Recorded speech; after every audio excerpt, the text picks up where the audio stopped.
dude coming on here. You're muted.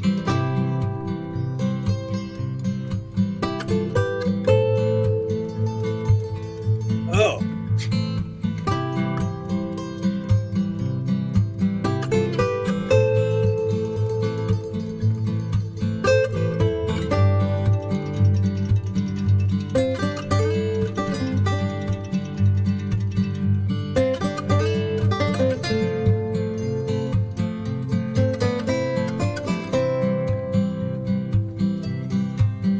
I'm here with the man himself, Nakasuchi, Ronnie, Matt Powell. the man.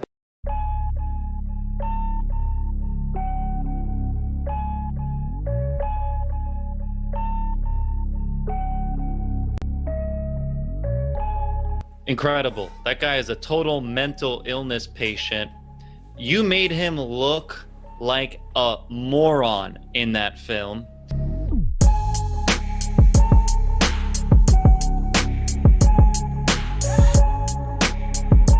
The thing about the movie is, it's, you know, you could have been honest. Like you didn't have to. I mean, you have to know that those edits were disingenuous. I'm not. Yeah, I'm not saying. I don't personally think that anything was misedited at all. But that's just me. Matt, I proved it. I mean, I put your edit right next to the actual unedited cut.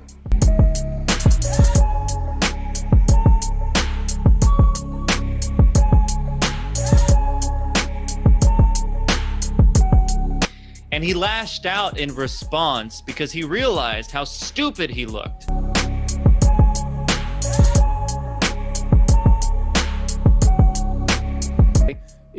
I'll be honest, when I was debating him, he was so horrible and his worldview was so stupid that I was giving him grace. I took it very easy on him.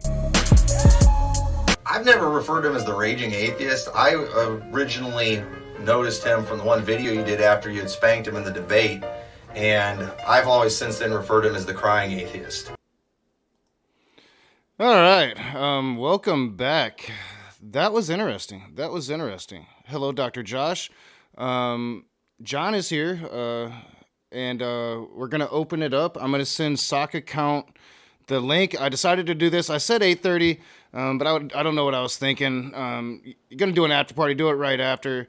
So I'm going to send SockAccount the link. I want to get SockAccount and hear what he has to say about what just happened.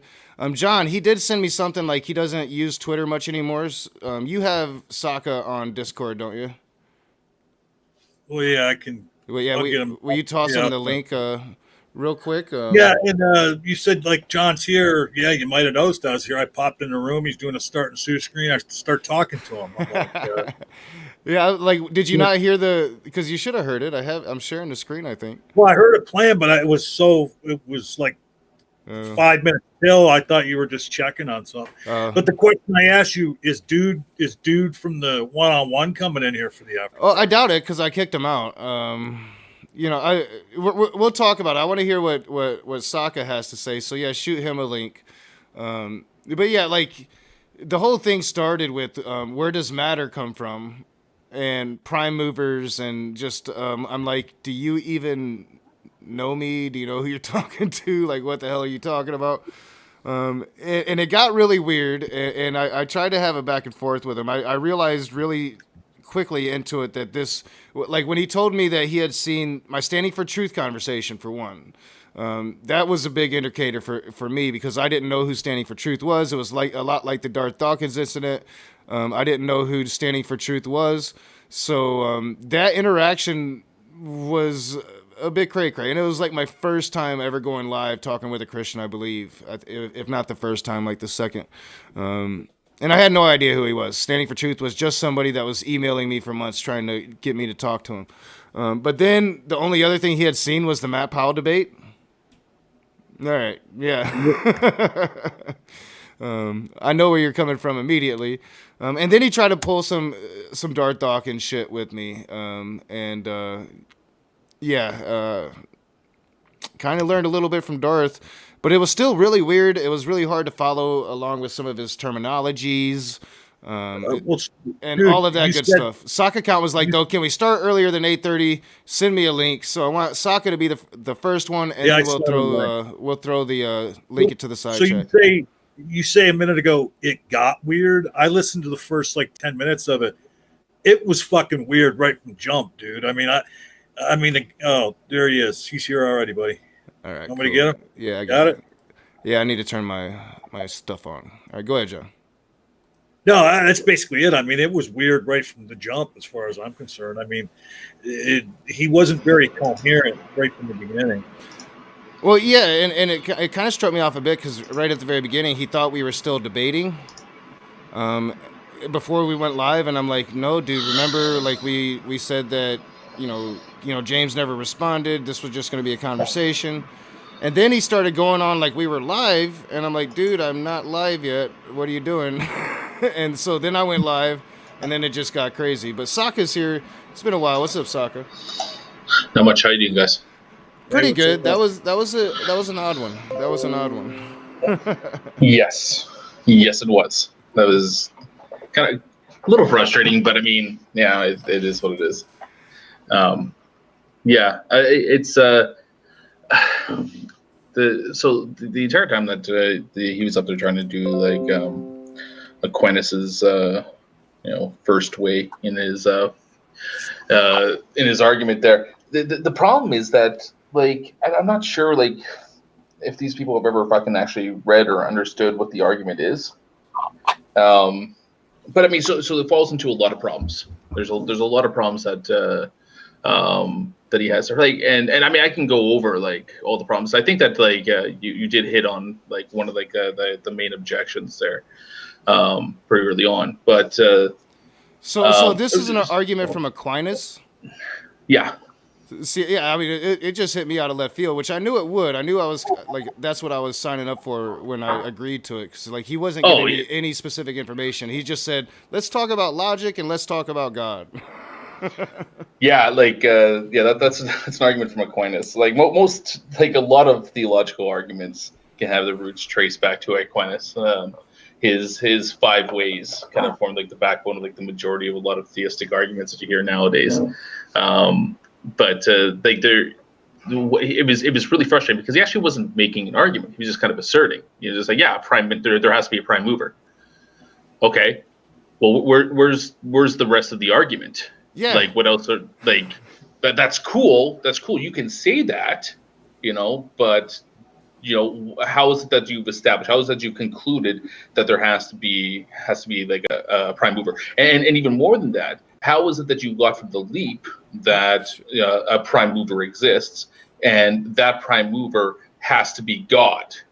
Because even Aquinas, doesn't make that get that leap there, where he somehow turns that argument into therefore the Christian God exists. There's a lot more that goes into it. That's why most of these things kind of work as accumulation of kind of arguments. And that's the one objection that Knock hit on early on. Yeah. My favorite argument of his was color, therefore God. Yeah, an argument from like Qualia, like that was interesting too. Let's just fucking throw everything out there. We're just gonna throw at every single argument that we've ever heard and see what sticks. But it's not even like we're going to throw out arguments. We're going to throw out the conclusions, of an argument. Like nothing is like, I mean, which is fine. I mean, like it's probably a little bit more entertaining like that, because I mean, if he starts like representing like Aquinas' argument and starts going into like discussions about actuality and potentiality and whether or not actualities can actualize potentialities and like all this other crap, like that could probably be like just like a really boring conversation that maybe myself and like 2 other people would find entertaining. But yeah, like so here's like the basic argument, okay, that he's trying to put out there can be represented as essentially that whenever something undergoes change, it is caused by something. Nothing can be the cause of its own change, since something cannot have quality over both potentiality and actuality at the same time, whenever something changes, that change must have been brought about trying to something other than that thing. And the chain connecting things which change, these things cannot be infinite. So you can't have like an infinite causal chain. And so therefore, there has to be a first mover which initiates change, but it is not itself changed. Okay. So, yeah, I know. Like it's...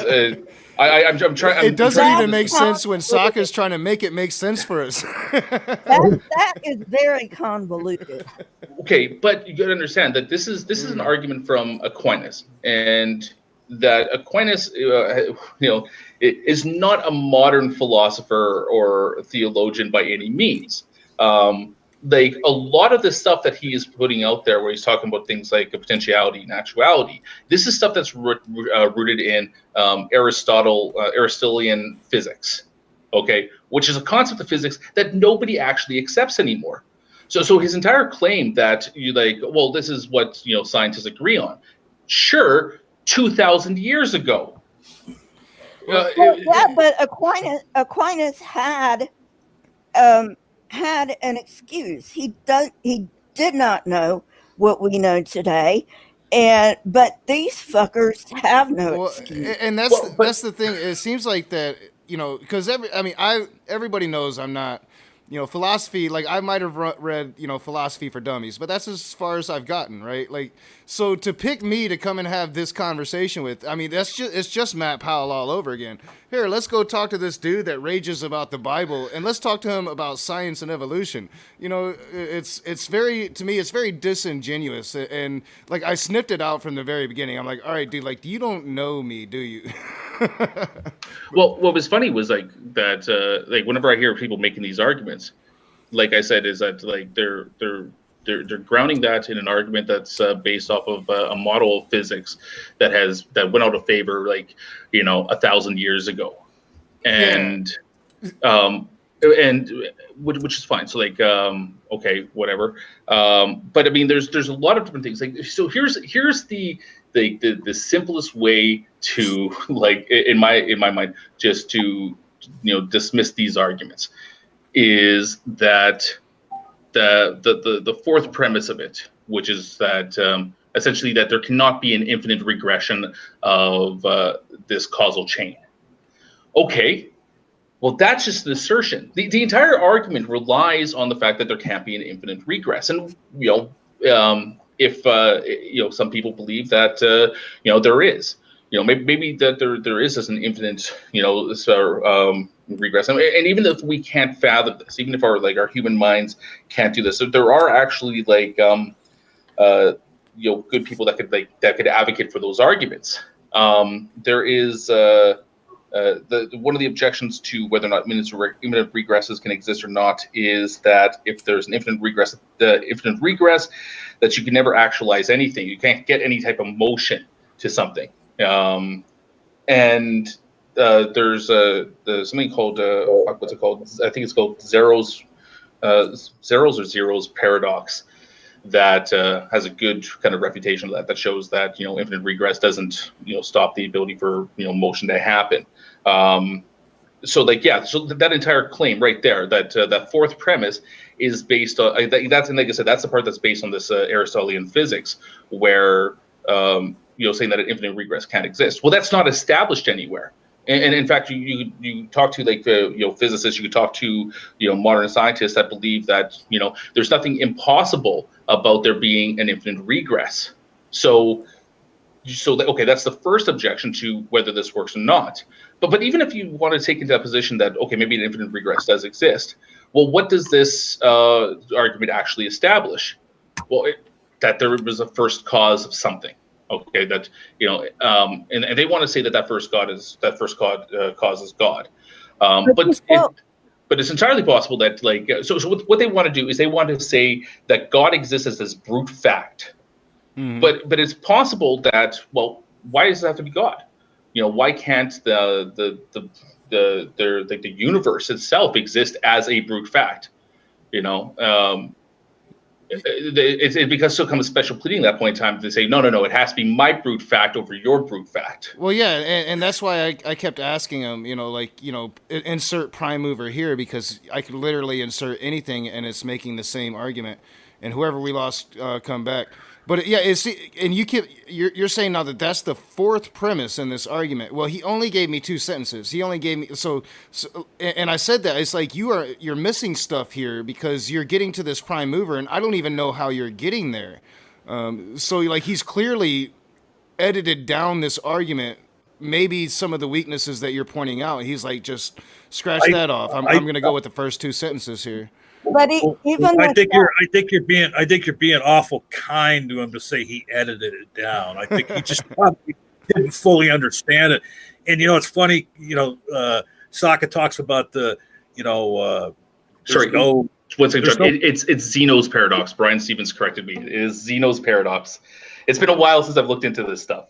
Sorry, but Sokka said there's no, definitive proof out there that an infinite regress is not possible. And the funny thing is about that, then when they want to insert God there, then they're willing to essentially accept an infinite regress because they say God has always been, is eternal and has been around forever. But even if you insert God, you still have the infinite regress problem. That's what I just said. Because, these people are saying, well, the universe is so complicated it had to have a creator. Okay, well, maybe, but let's say that's true. And I'm not saying that's true at all. I'm just, for sake of argument, let's say that's true. Real quick. Sorry, Lisa. I just realized it was Otangelo that dropped, and he must have dropped because he realized I don't want to talk to Sokka. Come back, Otangelo. Come back. Go ahead, Lisa. I'm sorry. But then, okay, so they say, well, the universe is so complex that it needed a creator. And like I said, I don't agree with that, but let's roll with it for a few minutes. Okay, well, that creator obviously is more complicated than the universe. So you cannot say that creator then cannot have a creator, because that creator is more complicated than the universe. Do you see the problem with this? Well, they actually have a kind of a solution to that, and that's this idea that God has something called a aseity, which is this property that it exists in and of itself. That it is like that part of the argument is that there's nothing that acts upon God to change it. So in the set of all things, like whether they're complex or not, like God's not included in that. They put God into this separate category that doesn't have to worry about those problems. But I do agree that there is there is a problem to that when it comes to things like what was the state of affairs before God created the universe and after? Like, was there any force that acted on God to do that? And the argument would have to be that there could be no external force that can lead to God making the choice to create the universe. So there's a state where God is this eternal being that just existing, and then a state where God is creating, and then a state where God has created. Okay, so those are 3 different states that God has to exist on. So those are 3 different changes that this has to go through without any type of anything acting on it to bring about those changes.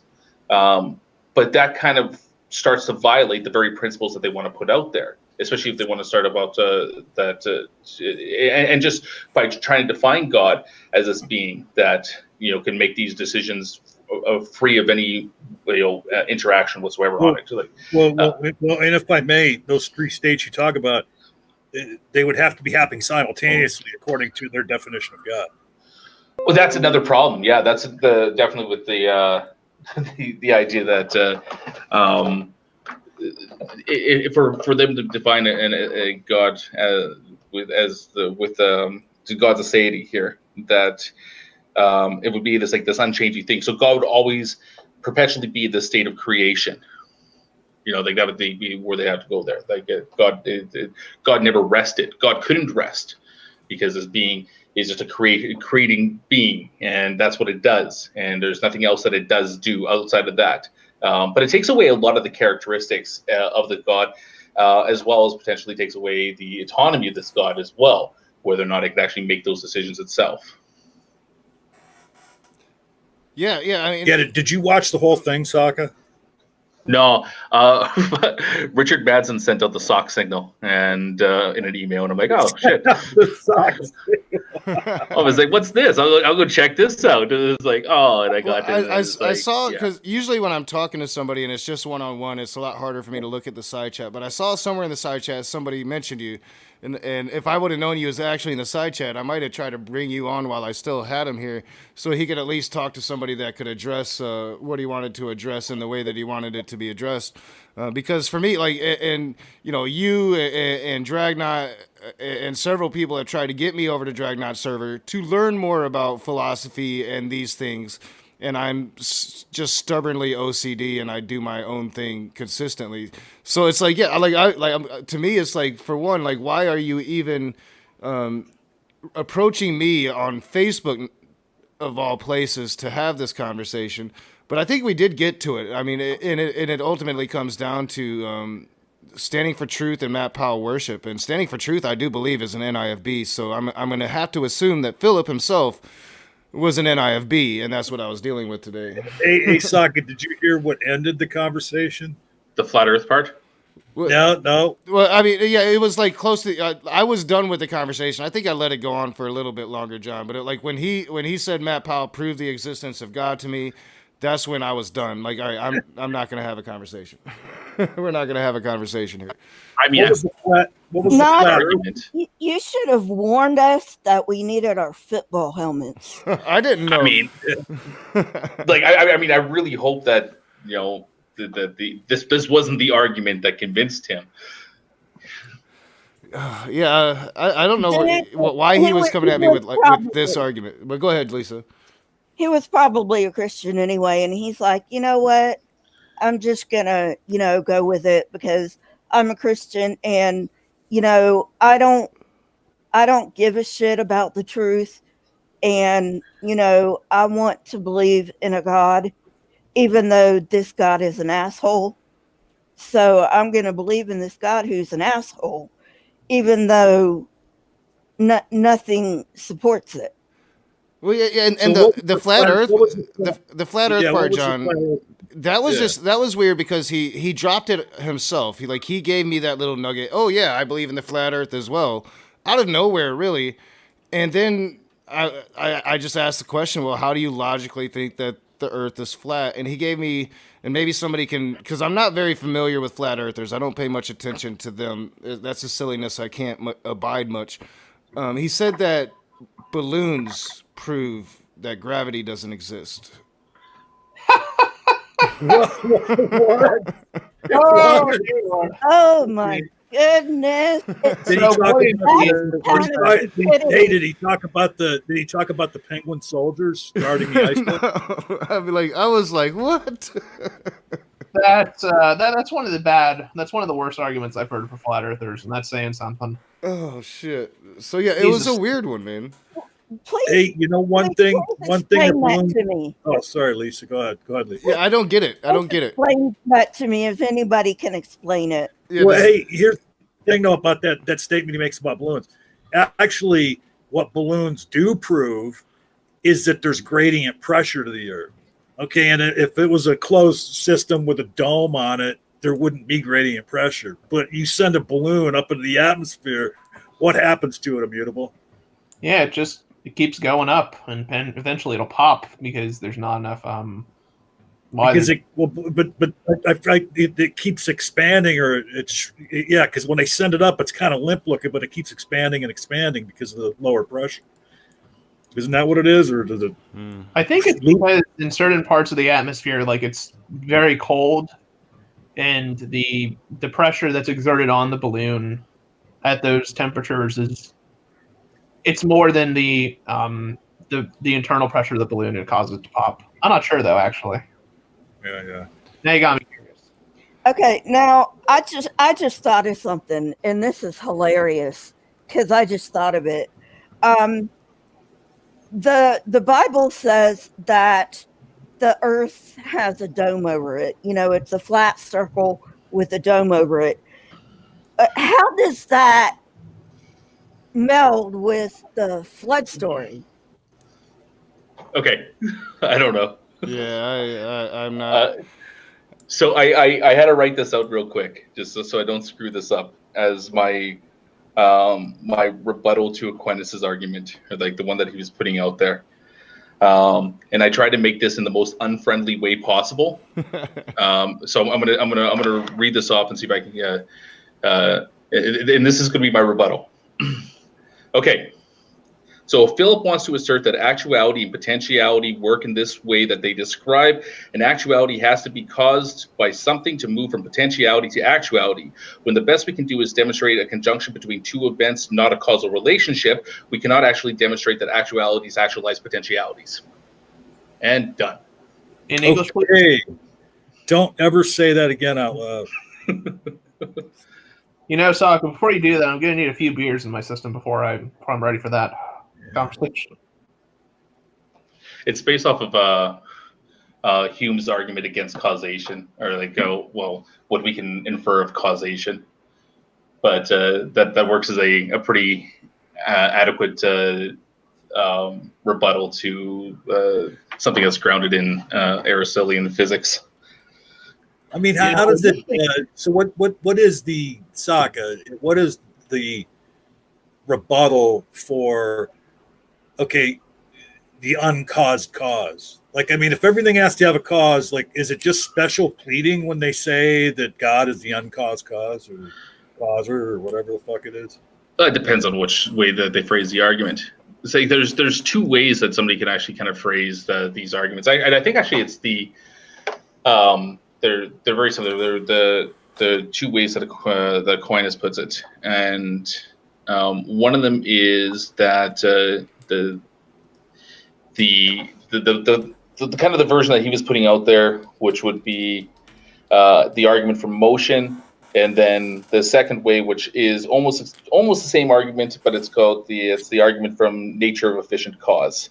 And both of those arguments, they are special pleading, and they do assert, both of them assert that infinite regresses can't happen. So both of those can be challenged.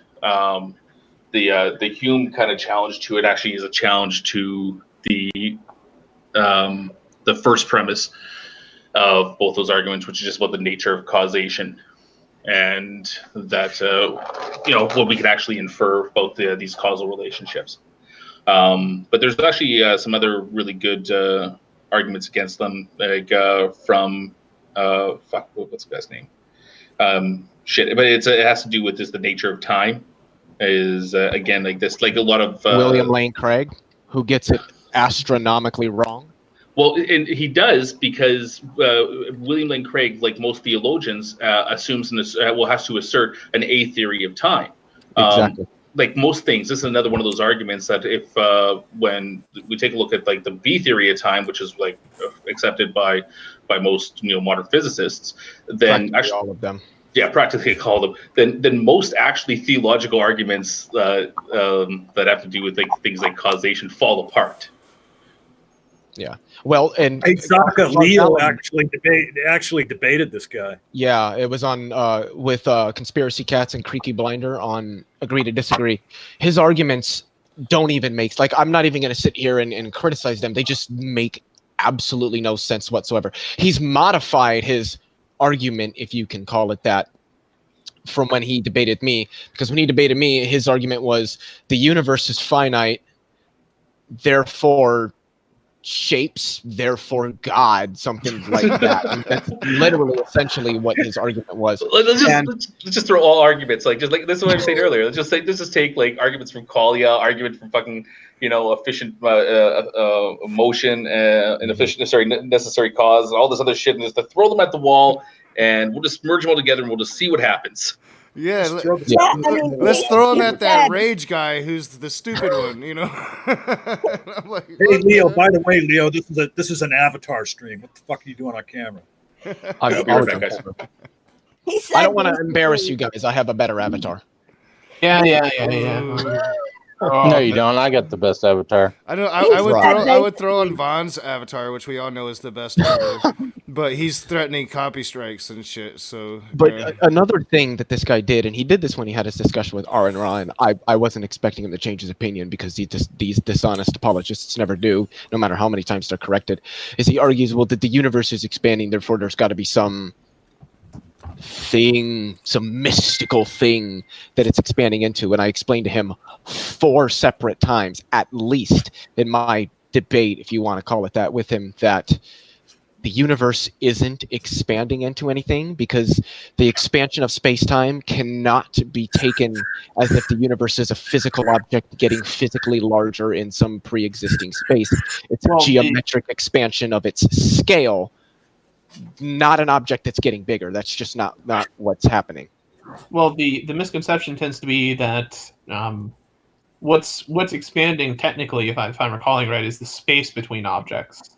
Yes, space-time is expanding, but space-time cannot be construed as a physical object, and that they think it's like a balloon. And when you inflate a balloon, it gets bigger. Yeah. But there's a pre-existing space that allows for the balloon. You can't have a space outside of space. That just doesn't make sense. Well, I was reading that the other day. There's literally it's literally outside of space. There's nothing. Nothing's not even the word for it. It's just incoherent. It's like asking, well, what's north of the North Pole? There's no such thing as north of the North Pole.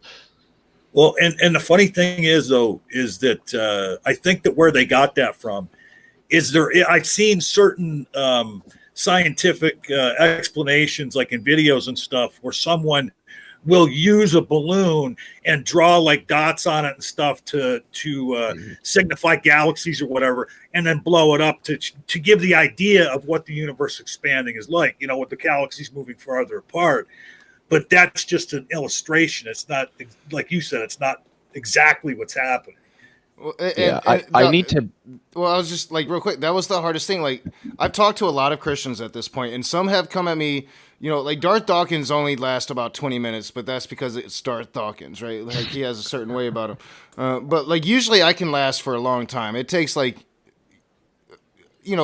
slurs or some homophobia. But it was just I couldn't follow anything he was saying. It didn't make any rational sense to me at all. What is your argument even? And and now that I'm finding out, he was just simply leaving out entire premises of his argument. So of course it's going to be hard to follow along if you're not getting all of the information of the argument. Yeah. I needed to provide. Go ahead. My favorite argument was color, therefore God. I'm like, what oh my God! Fuck? I'm like, what? I didn't get to really because dig into that in my debate with him because we ran out of time. But man, I was about to fuck him up. Color is just how we perceive wavelengths of light. What does that have to do with God? He was saying what? The certain colors of the fire. I wasn't really. I just wasn't catching what he was trying to put down. Philip, if you're listening, if you're out there, if you're listening. Maybe put the shit together a bit better, my dude. I just couldn't follow along. The problem is how he's looking at colors. He thinks that certain colors that we see are actually combinations of other colors. He thinks that the way color works in art class is what color is in reality. That's why he mentioned the primary colors, which is the dumbest fucking thing I've ever heard in my life. What's his name? Philip Aman. I don't know how to. Hey Phil. Those mushrooms you're finding in the cow fields, man, don't eat those, dude. Dude, I literally told him at one point, I'm like, I want the mushrooms you're taking right now. Seriously. Yeah, I was. No, I'm not I'm not the greatest at this one. I can't remember the whole thing, but what it has to do is the argument from Qualia, which is an argument actually against physicalism or naturalism, and it has to I'm I'm not even going to attempt it. Just to look up the knowledge argument based on what's the Qualia, Qualia. Yeah. and that is a common argument that is thrown out against as a rebuttal to materialism or physicalism. I wrote it down. Yeah, It's a really bad argument too. I'm sorry, it just is. And you know, this is something that I've been teaching myself. 10 minutes here, 15 minutes there. In between my obsessive bouts or whatever I'm covering is philosophy and trying to delve my toes.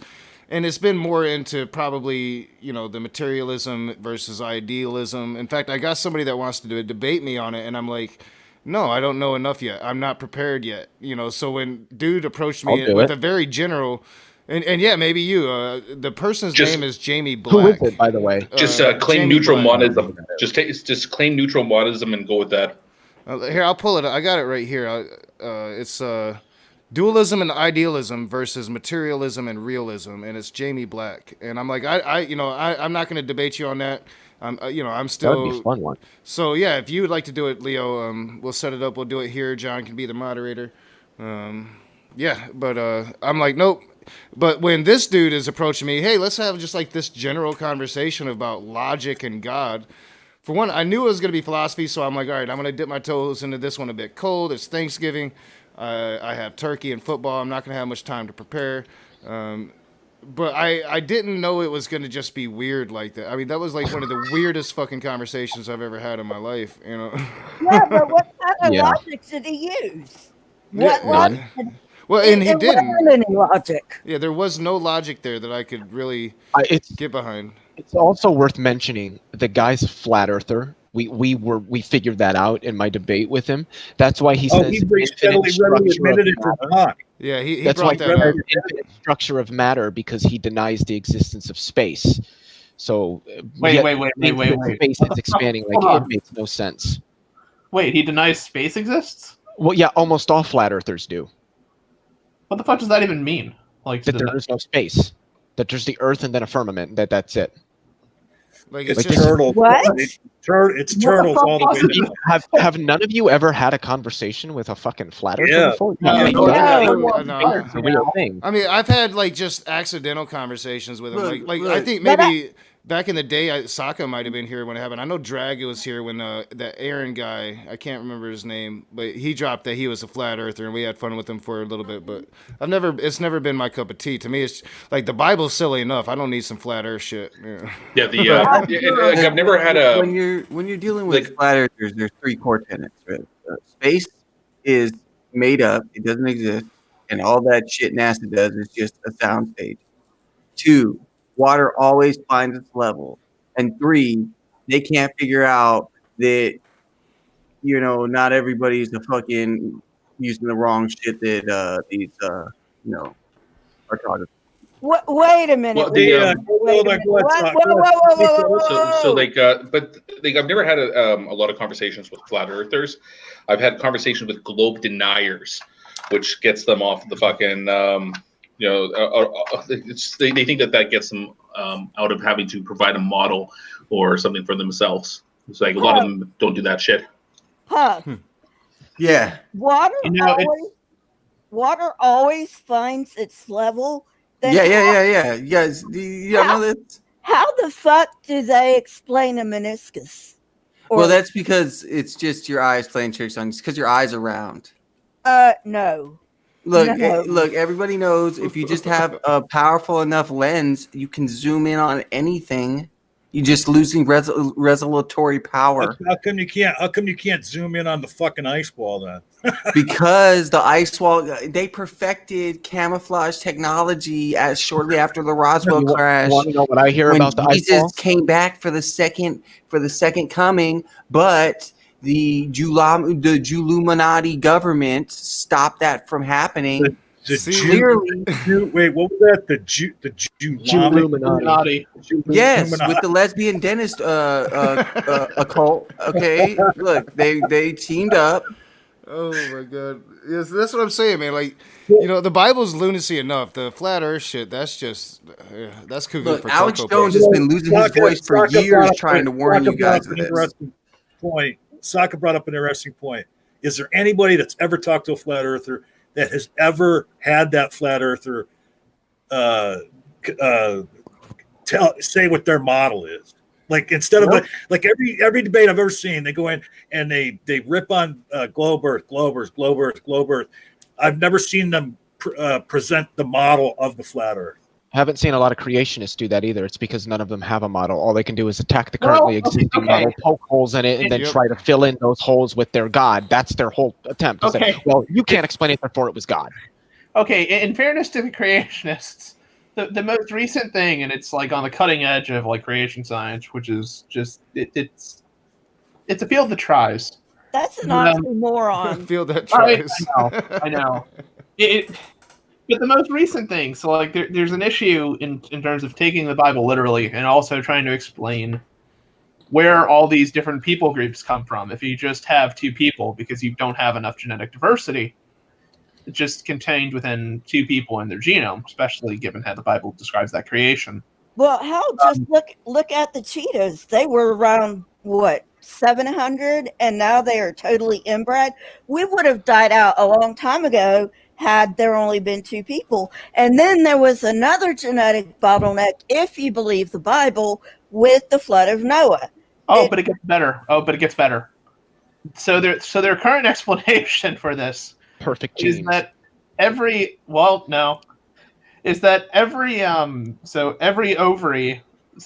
ovarian egg in Eve's body was different. So that whenever Adam and Eve apparently, did their thing, a new child would be born that had a completely different set of genetic information than no parents. And see, that's exactly why you cannot show that water will stick to a ball. I know. Yeah, but it can't stick. Like, you can't have an atmosphere on a planet because there's a vacuum around it. And the thing is, they think vacuum. You can't have a vacuum and a pressurized pressurized space without a wall in there. That proves the firmament. The snow globe. The snow globe model is the only one that supports the biblical flood. And Jesus was able to stand upon Mount Ararat and watch the destruction happen, so that when he came 2,000 years later, he would know what to do. All right, guys. Hey, Immutable, what's that shit that fucking SFT always says accounts for it? Something about something gene, what? Gene. Genetic entropy? Genetic entropy? Created heterozygosity? I don't know. Heterozygosity, yeah. Yeah, he doesn't, I don't think he understands what the word heterozygosity means. I don't think he understands what a lot of words mean. Heterozygosity just refers to the fact that if you take an organism and you look through its genome, the genes that a person has, right, that code for some protein are different. So hey, Rage. Otangelo wants back in, and I want to see this happen. Well, are we going to argue about what heterozygous and homozygous means now? I've been putting the link in the side chat. You can come back in. No, he's in the private chat. I told him that I think the bot brings him into the room on its own. All right. I gotta turn it. I gotta turn that on. It should bring him back into the room, but he's here. Once you leave, here I got him. There he is. Right. There he is. Oh, Otangelo. Otangelo. Hey, look, there ain't nothing. Hold on. Otangelo, meet Sokka. I have a serious question for you, Otangelo. Are you a flat earther? No, he's not a flat earther. Okay, all right. Hey, and just to answer Immutable Destiny, ain't nothing homo about God's plan. All right. I know. It's hetero all the way. Well, I did want to thank before Otangelo says anything. I wanted to thank Immutable because I thought that I had heard the craziest shit from Christians I'd ever thought I'd hear, and hearing that each egg. Oh my God! Thank you, Immutable. I have to do a video now. Yeah, that's the newest cutting edge in creation science. What? Okay, wait. So you didn't know that God imbued his heat-seeking sperm into Joseph? No one knew about this. Anyway. So real quick, I'm not sure what time the store next door is going to close, and I need cigarettes, so I'm going to run to the store. That's I should have taken a little bit longer in between shows. So John, you're in charge. I'm going to be right back. Shouldn't be smoking cigarettes anyway, Ray. John, if we need to fill a smooth, if we need to fill a smooth, 2-3 hours, we can just pass the mic to Saka. Right. Yeah. I mean, if I just throw it over to Saka, Knock could run to the store 6 times. So I'm trying to see if I can follow you here, Puff. So God took some dirt. He made Adam. And then he took Adam's rib out and made Eve. And then he put a bunch of different eggs in Eve so that what? Look. Yeah. Look, only God can have the ultimate combination of incest, cuckold, stepdaughter porn. It just had to happen. It had to happen. And first he tried to do it with the stepmom, but Lilith wasn't down for it, so he had to kick her out of the garden. All right. And then on the second casting couch, it worked out because he, he chopped for the low intelligence. Wait. You're mixing your porn metaphors there. I'm just saying. How do you think the second one got there? How do you think the second one got there? Stepdaughter to casting couch, man. Come on. Hey, he had to go into the house this time. He kicked him stepmom out, and he had to go into the house. He didn't have nobody from Simi Valley yet. All right. Hey, Lilith wanted to be on top. That's why she had to be kicked out. Yes, and as we know, God doesn't allow any power bottoms. Hey, folks, you mind if I try something here? Otangelo, welcome back. Now you got some very specific ideas about your belief system and how the universe was formed and all of that.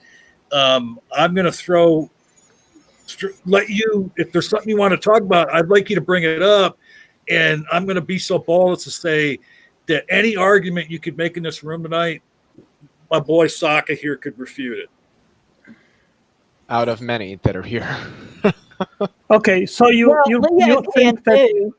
Hold on, Lisa. Go ahead, Otangelo. Okay, so you think whatever argument that I can provide tonight, you guys can refute. Is that correct? No, not us guys. I mean, I'm not even claiming that, but I'm up for a discussion. No, I'm just trying to understand what you said right now. I mean, I'm talking shit right now.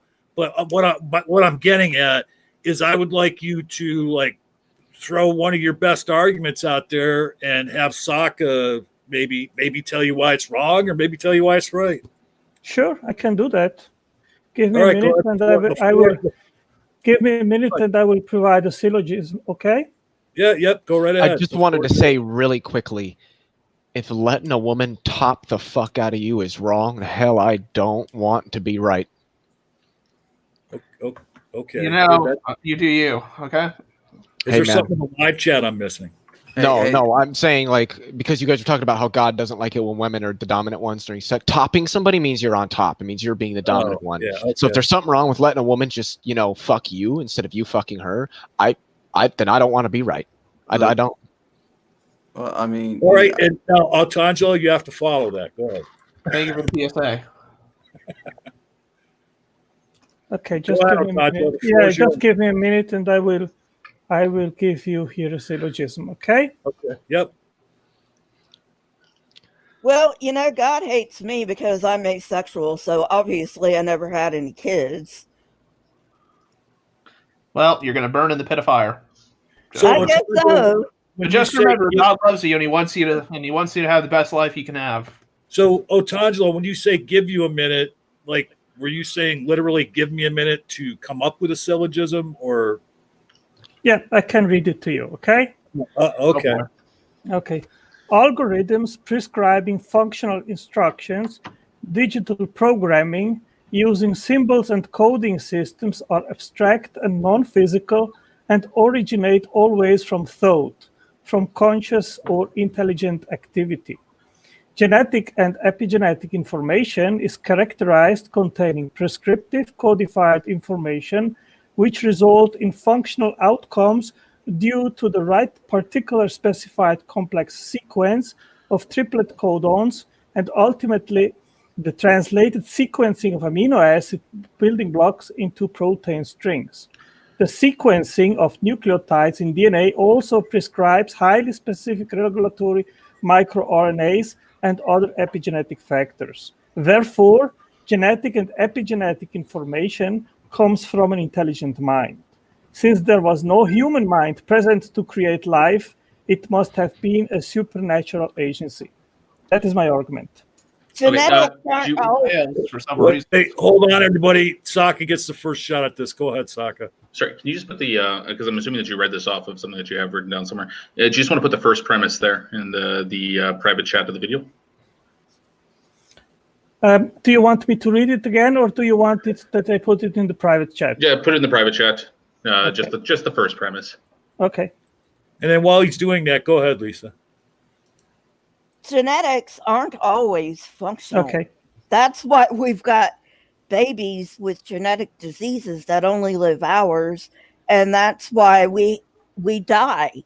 I mean, our telomeres get shorter. We already know that we die of old age because our telomeres get shorter. So how can you say that genetics are functional? They are Okay, Lisa. not functional. Okay, Lisa. In order for you to have life, you need a minimal quantity of instructional specified complex information which is stored in the genome. And the smallest life form which is free living, which we know of, is a bacteria, which is, for example, Pelagibacter rubique. Hey, real quick, Latangelo, I'm sorry to interrupt, but real quick. So you were able to paste that really quick. Is there any chance you could just put the whole argument in the Yes. private chat here? Yes, Yeah, just a moment. please Okay, do that. I will. Put Yeah, the whole okay. argument, and then go Okay. on, and then when Lisa's done here, go ahead and jump in, Saka. Okay, just a moment. Yeah, I saw how fast you did that, so I figured it wouldn't be nothing to put the whole thing in there. No, it's no problem. Holy I shit, put that's it- a really long premise. Yeah. Well, did Yeah. you hear it? I would just keep it as genetic and epigenetic information is characterized containing prescriptive codified information and just leave that as the premise. And then the rest Okay, could be and an so the explainer for that. number three is the conclusion then, correct? Yes. Yes, correct. Okay. Yes. So can I answer to Lisa now? Oh, yes, So- please do. Please Okay. do. Okay. So in order to have life, Lisa, we need genetic, codified, prescribed, and instructional information, which directs the making of molecular machines, which are proteins. And you need a minimal quantity and a minimal number of proteins in order to have all the functions required to have life. And an example that we have is, for example, Pelagibacter rubique. That is a bacteria which is free living. That means it can synthesize all the building blocks which it requires. And it has a genome of 1.3 million nucleotides. Now, if you do not have a directing intelligence which sequences that these nucleotides in the right order and in the right proper sequence, then you have no mechanism. Then you have to rely just on chance, on unguided random events. And if you, I would like to finish and then you can answer, Immutable. So in order for you to have that genome of that science by random unguided events, you have the chance in 1 to 10 to the 722,000. That is a number far beyond what is plausible or possible. We have 10 to the 80 power of atoms in the universe. So this is, in my understanding, a positive evidence that the guiding intelligence was required to make the first genome. And then there is another very important point, that is that science has figured out that basic molecules, they do not complexify, they disintegrate, and they would have disintegrated in the prebiotic earth. Well, So look, hold on. Wait. I want to offer it to Saka if he wants to get in here, but I know that Leo and both Immutable are probably chomping at the bit to respond. There's really one quick question I want to ask. That's it. Go for it, Leo. So the number that you said, the 10 to the whatever power, is that number greater than 0? Yes. Then it's not impossible. by statistical definition, like by the definition of mathematics itself. That's not impossibility. Impossibility is zero. Okay, so if you want to believe in that number, that it is more likely than an intelligence guiding Do you know what the odds sequence, of 2 protons tunneling through their Coulomb force and fusing is in the core of a star? Leo, extraordinarily high. Leo, you have a bad habit when I am talking, you interrupt me. Yeah, but you also have a bad habit even if you are bored and you know my answer, I would really like it that you let me finish and then you as long as you don't go for 10 minutes, like a conversation. Well, I gotta, Leo, not to have Altangelo's back too much, but you accusing somebody of being long-winded is. I'm not long-winded. 2 minutes is not long-winded. 6 minutes is long-winded. There's a 4-minute difference there. All right, I'm not. I meant no offense. I was just trying to be a wise ass. But Question for Artangelo. Yeah, I do. Don't worry. There's a long waiting list. I just have one question for him. Well, why don't you let him answer Leo first? I think he was trying to give an answer to Leo, and then you can go ahead. No, if Leo wants to believe in chance, then feel free to do it. That's I up do. to you. Just like the chances of 2 protons tunneling in the core of a star is extraordinarily small. It happens all the time. There are trillions of stars in existence. Chance says nothing about mechanistic processes. Exactly. Yeah.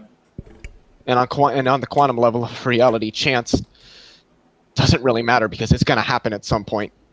That's just written into quantum mechanics, so to speak. Yeah, what's that old thing they used to say? If you had enough monkeys who had typewriters and they typed for an infinite amount of time, eventually they would type the works of Shakespeare. Yeah, or the works of Shakespeare. Yeah. Is the way I always heard of it. Yep. I mean, I think I got it from, I think it was either Jeff or Jay. I think it was one of them that said, I might have got this from somebody different, but I thought it might have been either Jeff or Jay that said it. They said, you walk outside and a snowflake falls and lands right on the tip of your nose. Something we've probably all had happen. We've probably all felt a snowflake or a raindrop hit the tip of our nose. What are the odds that one specific particular snowflake would hit your nose right on the tip at that particular instance? I mean, if you had been just a fraction of a second earlier or later walking out the door, it would have been different. If the wind was blowing just a little bit stronger in one particular direction out of the infinite directions it could be blowing, it would have been different. The odds are astronomical that one particular snowflake would land right on the tip of your nose right at that moment, but it still did. Because when you calculate the odds of something like that happening when it's already happened, the odds are always going to be really, really astronomical. Lisa, so you have a question? Let me ask, hold on, Otangelo. So I want to ask Otangelo or anybody, we'll let Otangelo answer first, but anybody else has an answer. So basically, Otangelo, is your argument the odds are infinitesimally small for it to have happened by chance, therefore God? Well, this is, I would say, eliminative induction, where when you have 2 options and 2 explanations, and one is too improbable to happen, then the other is probably more likely true, even if you don't fully understand more it. Likely, more likely, but improbable does not equal impossible. Okay, and then I don't even know. And maybe I don't have the right understanding of induction, but when you talk about induction, I always thought induction was based on past things. Like it is. It's based on precedent. We have no precedent for God magic. So if you're bringing up induction as far as to bolster your argument, how could it be induction? I mean, unless you had examples of other beings doing what you're claiming God did in the past, before He did it. But I would say that my argument, John, is not even 2 but 3-fold. First of all, as I said previously, all abiogenesis experiments, they have shown that molecules, they do not complexify, they disintegrate, or in other words, they do the opposite of what actually is required in order for life to come about by natural means. And the third point, which I would like to make, is actually not eliminative inductions, but abductive reasoning to the best explanation, which is that we know by experience that intelligence can make blueprints and instructional information to make machines and factories, while we do not have any. Can I finish, please? And we do not have any experience of random chance making blueprints and then making machines and factories. And the cell is literally that. A cell has a genome, which is the blueprint. I'm kind of on Leo's side now. I'm kind of on Leo's side. What I'm saying? Look, here's it. Gotta go point by point. You're bringing up abduction. Do you have an exhaustive lists of possible explanations, though, in your argument? I don't think you do. No, we have just two options. Either life. Wait. No, how do you? Why is there only two options? Can I? Yeah, Saka, jump in. John, me and Otangelo were just getting into this part of his argument when my internet went to shit. We've got to finish it. So yeah, Saka, please jump in because I would love to hear your thing. Right, and that was what started this whole thing. I wanted Otangelo to give his best. It's actually in the private chat if you want to look at it. Knock, he typed it in the private chat, and then Leo and Immutable and Lisa were at him a little bit. And now I guess Saka's going to jump in, but yeah, I don't understand where he's coming up. He's mentioning induction and abduction, but I don't see where he can. But go ahead, Saka. Okay, sorry. First off, I'm going to say that like when it comes to questions about DNA and science related stuff, that I would probably refer to Immutable or somebody else that was more familiar with like the intelligent design arguments. But the basic problem with this argument, first off, is within the first premise that the assertion that yes, humans can create codes. Intelligence does create some codes. That doesn't mean that all codes that we can kind of interpret are therefore the results of some type of intelligence out there. There's certain patterns that we can see that do form in nature beyond just DNA itself that are the results of just mechanical and physical processes that can give us kind of an understanding of what went wrong or what happened. So DNA would just can fall into one of those categories too. So the assertion that therefore it has to be from a conscious or intelligent source. I would dispute that all codes necessarily have that.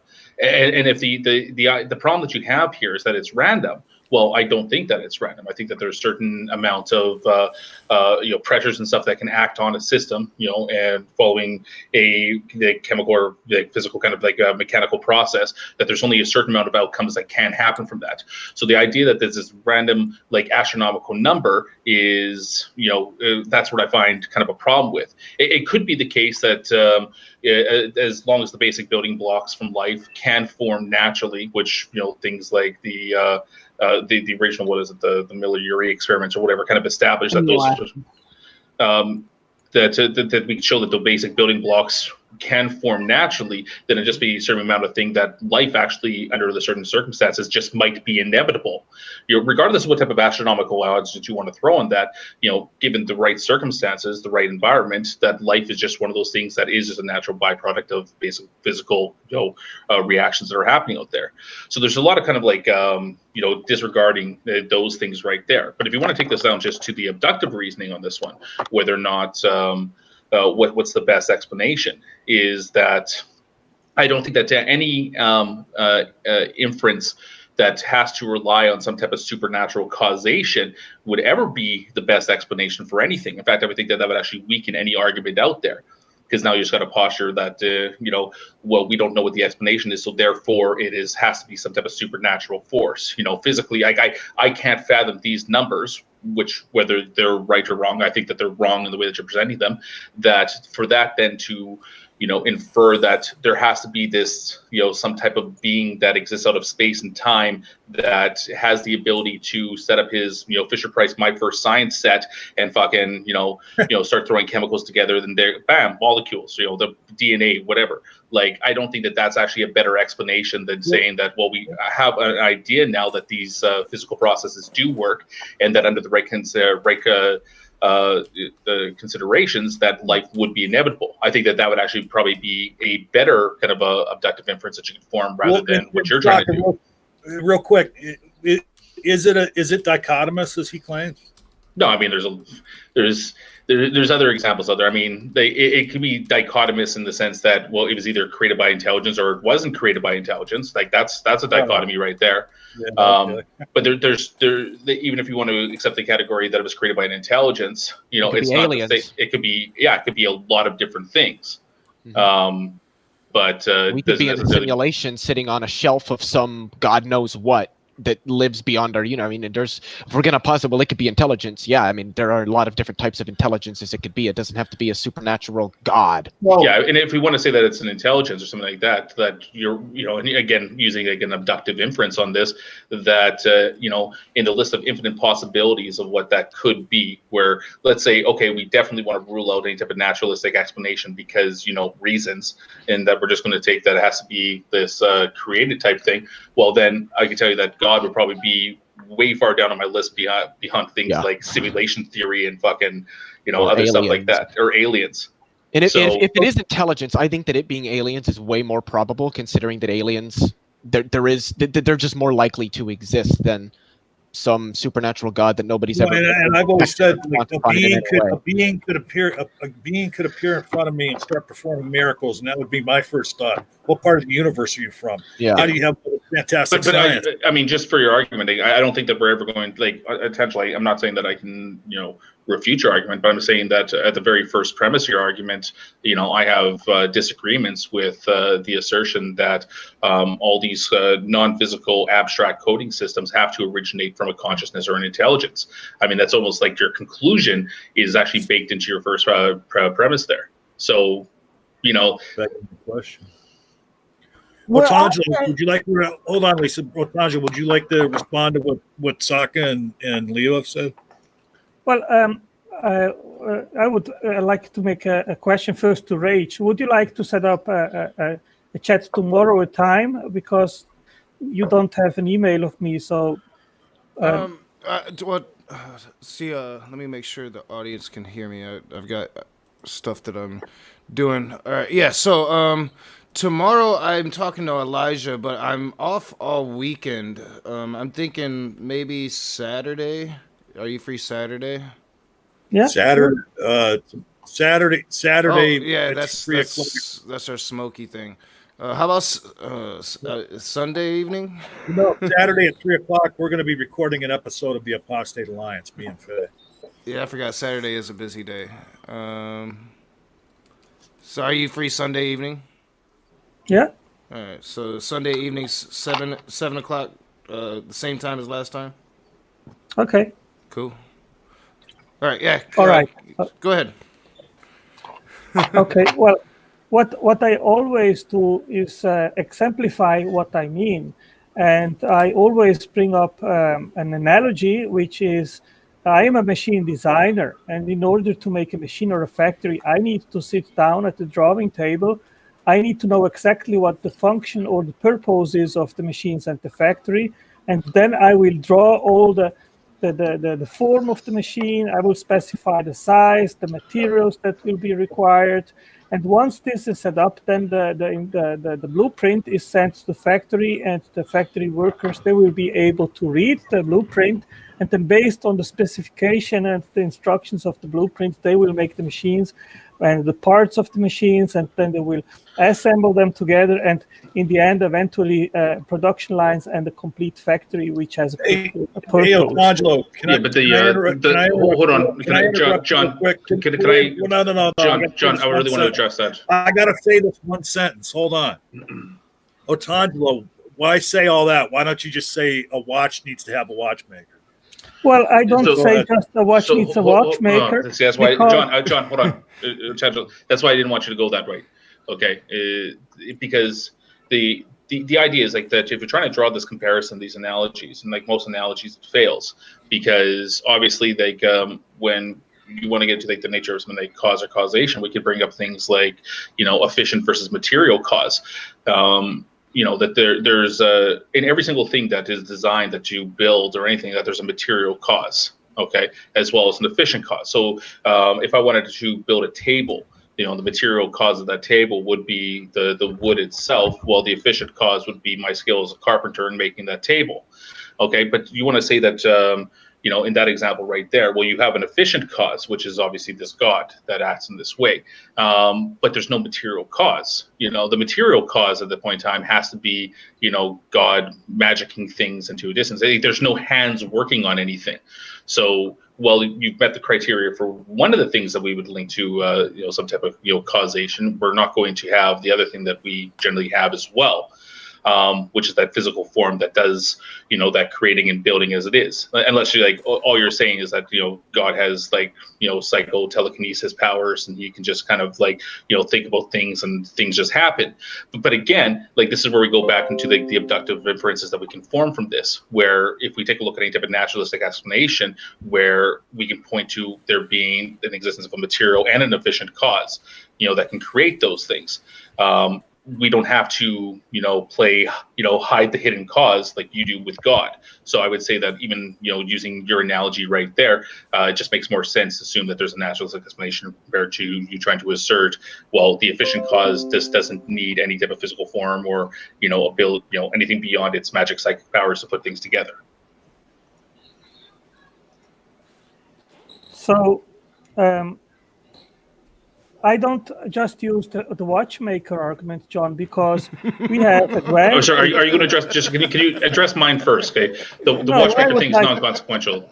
No, I think that I would like to answer first to John, because he made the first point. He made the point previous to you, and then I got to tell you, I was just being. Hold on, Tangelo. I was just being a wise ass. That was just a joke. Yeah, really, the thing you need to address is what Sokka doesn't say. Well, I can answer Bart's point, but I think what you said actually deserves an answer, John, and that is that the watchmaker argument has actually evolved. And today we know that life is driven by information, and information which is stored in genomes, and that is analogous to what we as humans do. In the same sense that we sit to the drawing table to specify how to make a machine in the factory, the gene and the information stored in genes uses the genetic code, which is a language, to make molecular machines, which are the proteins. I know why you tried to shut me up now, Sokka. I know why you tried to shut me up. Tangelo. No. Lisa, I want to know if he asked you a response to my question first, if you don't mind. Yeah. Tangelo, go ahead. I'm sorry I interrupted you. Go ahead and finish, Tangelo. Yeah, I'm almost finished. So intelligence can make blueprints, machines, and factories. And that's what we see in the cell. The cell has an instruction manual, which is stored in the genome, and the instructions of the genes of that information makes proteins, which are molecular machines, and makes the cell, which is an entire factory. So there is a perfect analogy here. So that is positive evidence that intelligence not a perfect analogy. Wow. Which it is not. Wow. A perfect analogy does Wow. not.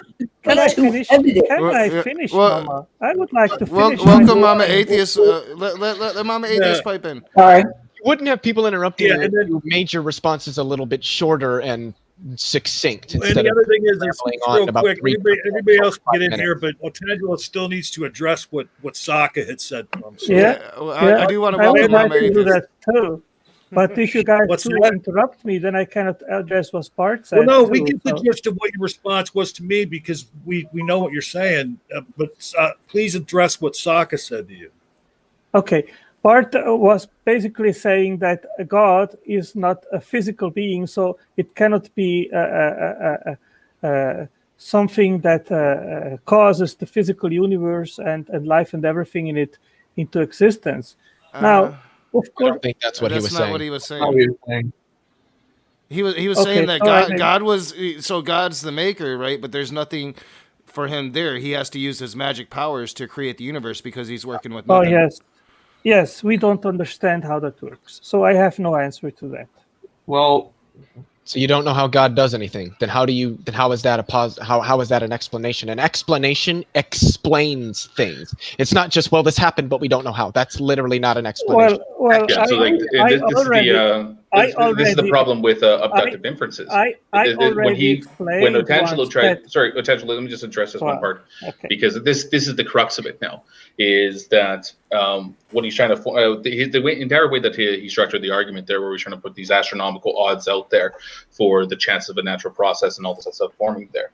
Well, the problem with that is that play is kind of like hide the ball there, where his explanation, you can't even calculate what the odds of such a thing would be, because there's no mechanism that he could actually point to for such a thing happening. So as far as things go for like just the inference to the best explanation, which he's trying to assert to this argument, well, it fails.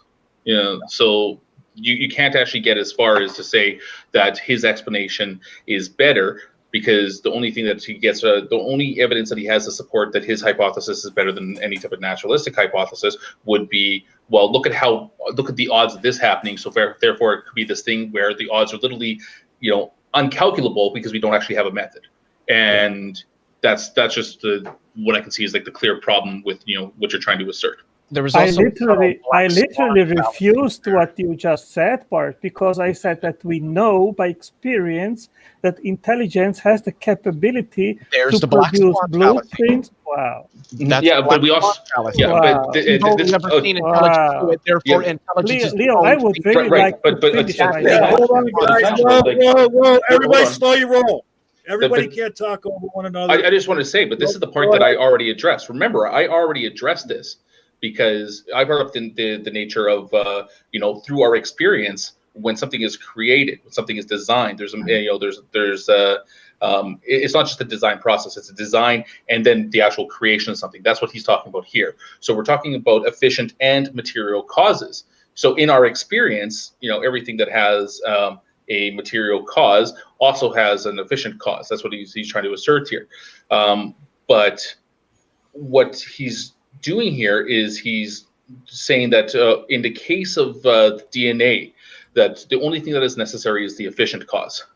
We don't have to worry about any of that material cause stuff. So, again, this is why your argument, when you say from experience, well, no, because from experience, both of those causal factors are necessary in order to get to the conclusion that you're trying to get to.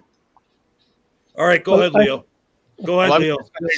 What he's presenting is a black swan fallacy, where he's saying, well, we've only ever seen intelligence do this, therefore it can only be intelligence doing it. It's like saying, well, I have only ever seen black swans, therefore all swans are black. No, just because you haven't seen it done doesn't mean it can't be done. A charge they often throw at naturalists for saying that we've only ever seen natural causes, therefore all causes should be expected to be natural. But he's doing the same thing. We've only ever seen intelligence do this, therefore it can only be intelligence. That's a black swan fallacy by textbook definition.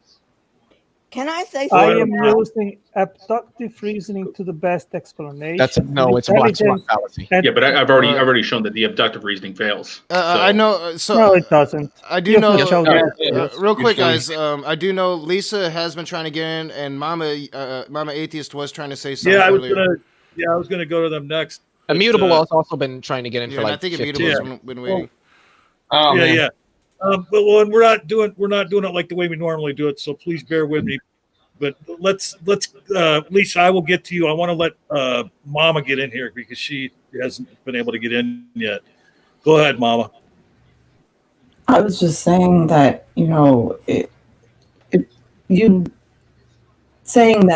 yes, we as humans read genetic material as code.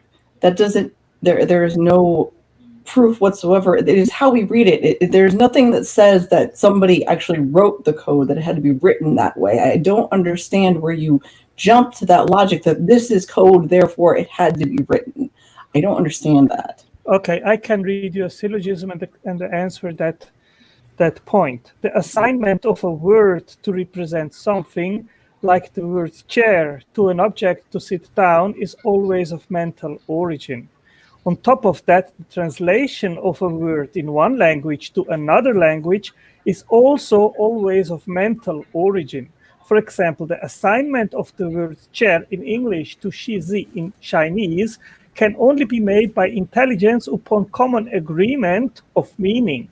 Now, in biology, the genetic code is the assignment, which is a cipher of 64 triplet codons to 20 amino acids.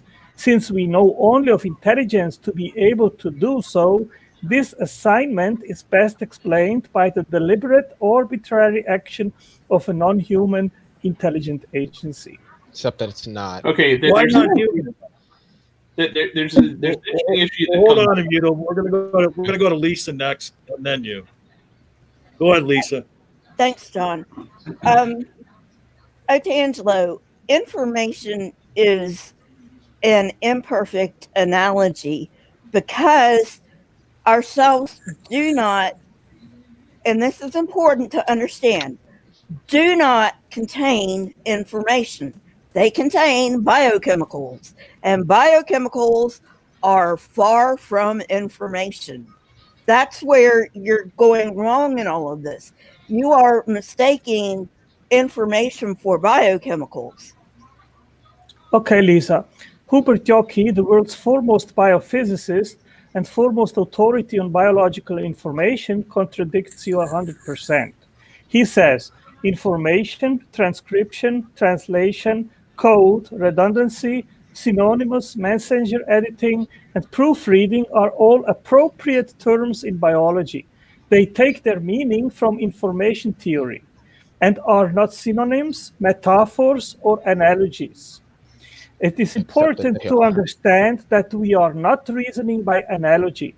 The sequence hypothesis that the exact order of symbols records the information applies directly to the protein and the genetic text as well as to written language, and therefore the treatment is mathematically identical. Who said that again? No. Hubert Yockey. And he Can you type that in the private chat? Yes. And real quick, did you have some? I can put the link to the science paper. I put the link to the science paper. Okay, so you guys can look it up. All right. I So, wanted to I'm going to go to Immutable, Mama, but did you just have some quick thing to say? It was just really quick. I just wanted to speak to what he said, the whole chair analogy thing. That chair is going to exist whether or not we give it a name, or whatever the name it is. And yes, I understand that the chair had to be technically made by someone, but you're equating the fact that, us using a language and giving it a name is what made it into existence. That is what. No, I didn't say that. I didn't say that. Sorry, go ahead. Sorry, Mom. You misunderstood me. That's not what I said. Did I? What I said is that the assignment of meaning of words to an object like chair, that is of mental origin. And there has to be a common agreement where you and me, we both understand what the word chair means. That meaning is of intelligent origin. That cannot come from matter. Here's what I want to do. Immutable, since I know what his specialty in life is, everybody please bear with me here. I'd like to give Immutable, up to 5 minutes to interact with Otangelo because I know he wants to get in that ass. Can I get the name of that one guy again? The name of the guy, he's Hubert Yockey. I'll put here the name of the guy so you can look it up. Just a moment. Yeah, You're not here to what? The thing I wanted to drive at is what causes chemicals to react in your perception, Otangelo? What me, Immutable? Hubert Yockey. Okay. Sorry, I didn't understand you. Sorry. What causes a chemical reaction to proceed? Well, all kind of Any reaction. Sorry, I didn't understand what you're saying. Yes, so if you're reacting, say, I don't know, molecular oxygen and molecular hydrogen to form water, right? Okay. What causes those two things to react? The point I'm trying to drive. Well, it's the physical constitution, Immutable, but the sequence of DNA of the nucleotides is not directed by physical necessity. The sequence is absolutely arbitrary and is free. You can sequence nucleotides in any sequence, and it is not dependent on physical necessity or on the constitution of the physics of the molecule of the nucleotides. So you have four different nucleotides, and they can be sequenced in any sequence whatsoever. They are not constrained whatsoever by physical necessity, and you know this. Yes, but the reason that the translation and transcription is able to work is directly because of the structure of DNA. Right? That's the reason polymerase enzymes can work. It has nothing to do with an intelligent mind doing it. It has everything to do with the biochemical proteins. Well, immutable. The crux of the question is where does the instructional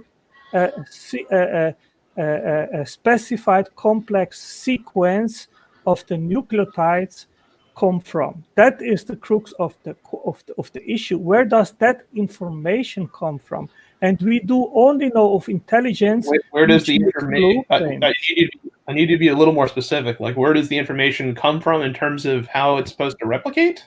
No. The information or the nucleotide sequence has to be correct in order to have functional proteins. That's not necessarily true, because you're making a false equivocation. Absolutely. So the issue is you're falsely equivocating between a genetic sequence of information and the protein that's produced. And one thing I would ask you is that, have you heard of what's called the Leventhal paradox? No.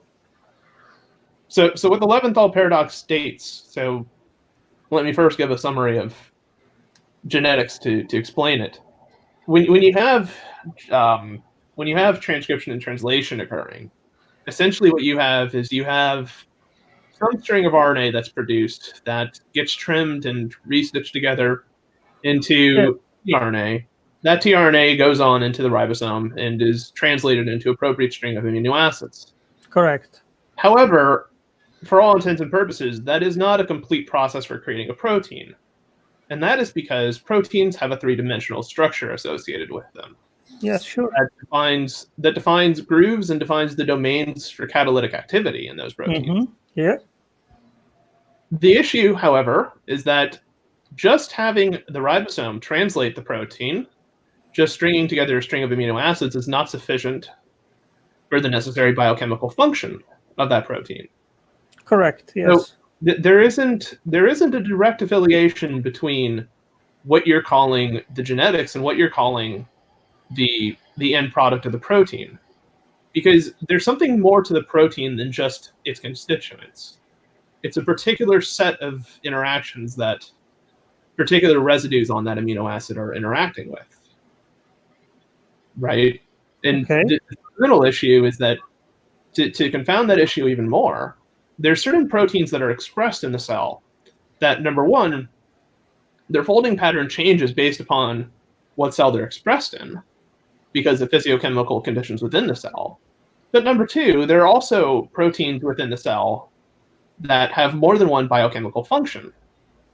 And naturally, the structure they adopt when they're performing one activity is different than the structure they adopt when they're performing a second activity. So the notion that the ability of the genetic code simply existing is sufficient to produce the information contained in proteins is just not correct. Well, Douglas X, he did write a paper in 2004, and he said that the sequence space to have a functional usable protein is 10 to the 74th power. That means you have just one sequence which works in that kind of astronomical sequence space. So how do you explain that? Right, but so I'm aware of that. But so the issue is the Leventhal paradox. Essentially, to explain an analogy physically of it, imagine as if though you're rolling a ball down a hill, but this hill, for instance, has multiple areas in it that are shallow, right? If you roll the ball with a lot of energy, with a lot of force, with a lot of gusto, the ball will certainly roll, and it will probably land on one of the plateaus, one of the areas that's low. But the issue is, when you're considering the potential sequence space of proteins in terms of how thermodynamically stable they are, there are quite a lot of areas in that sequence space that are very stable. And the issue comes into being that once you have a protein that's at a semi-stable state, right, it may not be optimally stable. it may be stable enough where it is, given given the energy it has, in order to stay at that position, but not to fold into the final product. Right. The issue comes into being, what the Leventhal paradox points out, is that if you simply were to have a protein just placed in some fluid, like water, for instance, and this is more so true for complex proteins, that the type of structure they form may not be sufficient to have the chemical activity you desire of it. And that's because it may find itself being folded into a state that's stable, but it's not the proper configuration that's required for that activity to occur. Hey, real quick before you respond to Tangela, I want Leo to jump in here. He went and checked out that article that you put in the private chat, and he found a paragraph from that article he'd like to read right now. This is from a link that Mama Atheist sent me, but it is relevant. From a different article, okay. But it's relevant to the conversation. Mm-hmm. And then after that, we're just going to go round robin around the room. And Tangelo, I want to give you props, man. You're in here with a whole room full of people that are, going against you. And I just want to say, with respect that I have respect for you, for doing that. And you're remaining calm and having a good conversation. But go ahead, Leo. So this is a quote from a Scientific American article entitled "Why Information Can't Be the Basis of Reality," because a point that Otangelo has made frequently and many creationists make frequently is that, there's information in the genome and everything, which I wouldn't deny. It's just that information is not a non-physical thing. The quote from this article goes as follows, quote, "So what's the problem with saying that everything comes down to information? Bits, answers to our queries. First of all, as the physicist Rolf Landauer liked to say, all information is physical. That is, all information is embodied in physical things or processes. But that doesn't mean that all things physical are reducible to information. The concept of information makes no sense in the absence of something like a human to be informed. That is, a conscious observer capable of choice or free will. If all the humans in the world vanished tomorrow, all the information would vanish as well. Lacking minds to surprise and change, books and televisions and computers would be as dumb as stumps and stones. This fact may seem crushingly obvious, but it seems to be overlooked by many information enthusiasts." And I want to go back to Rolf Landauer, because I want to say it was in the 60s or the 70s, he proposed something called the Landauer limit, which stated that there is a minimum amount of essentially thermodynamic energy associated with the creation, destruction, or otherwise movement of information. And I actually have something from a paper he wrote from Science Direct, and I'd like to quote from that, if I may. "Information is inevitably inscribed in a physical medium. It is not an abstract entity. It can be denoted by a hole in a punched card, by the orientation of a nuclear spin, or by the pulses transmitted by a neuron. This quaint notion that information has an existence independent of its physical manifestation is still seriously advocated. This concept, very likely, has its roots in the fact that we were aware of mental information long before we realized that it, too, utilized real physical degrees of freedom." There is also another paper, and I don't know if I'll be allowed to quote from it or not. It's another really short quote, published in Nature Journal from pretty recently, if I remember correctly, where they showed that the Landauer limit can be violated, but that there is still an amount of physical entropy required when you create or destroy or move information. If information was not physical, the utilization of thermodynamic energy to move it, to create it, to destroy it, or to store it would not be required. But it is. You can run out of room to store information on your computer. Why is that? If information isn't physical, then it shouldn't matter how big the physical medium you're putting it in is. Because if it's not physical, it's independent of the size of that medium. Information is physical. The overwhelmingly vast majority of information theorists, quantum information theorists, and even bioinformaticists agree with this, as do the majority of philosophers. Would you like to respond to that, Otangelo? Yeah, sure. I can give you the link here of the paper, which I will quote right now. Okay, so you guys can look it up afterwards or right now. So that paper says, information is a disembodied abstract entity independent of its physical carrier. Information is always tied to a physical representation. It is represented by engraving on a stone tablet, a spin, a charge, a hole in a punched card, a mark on paper, or some other equivalent. This ties the handling of information to all the possibilities and restrictions of our real physical world, its laws of physics and its storehouse. However, the legitimate questions concern the physical properties of information carriers like stone tablet, a spin, a charge, a hole in a punched card, a mark on paper, but not the information itself. Information is neither classical nor quantum. It is independent of the properties of physical systems used to its processing. And then another one, semiotic functional information is not a tangible entity, and as such, it is beyond the reach of and cannot be created by any undirected physical process. This is not an argument about probability. Conceptual semiotic information is simply beyond the sphere of influence of any undirected physical process. To suggest that a physical process can create semiotic code is like suggesting that a rainbow can write poetry. It is never going to happen. Physics and chemistry alone do not possess the tools to create a concept. The only cause capable of creating a conceptual semiotic information is a conscious, intelligent mind. Life is no accident. The vast quantity of semiotic information in life provides powerful, positive evidence that we have been designed. To quote one scientist working at the cutting edge of our understanding of the program. What is this paper, yo? Are you reading the whole paper or something, dude? Who's the paper by? Where's it? Robert Aliki. Where is it published? Yeah. And what church does it go to? The second part. Okay, the second part. No second part. We got other people in the room that want to get in here. I just wanted to. You put the paper. You put the paper in the private chat. Okay. You can check it out. But we're going to go to Mom Atheist. Can I just point out real quick that Atangelo's rebuttal there to what Leo said was, nuh-uh. Well, right. I mean, and the other thing is I think some of what he read seemed to me was bolstering Leo's argument. Yeah, basically. Yeah. Well, so we're gonna go, Mama. I do want to announce just real quick. It's 9:30, 1 hour, and we'll close this thing out. I've been streaming all day, so. Okay.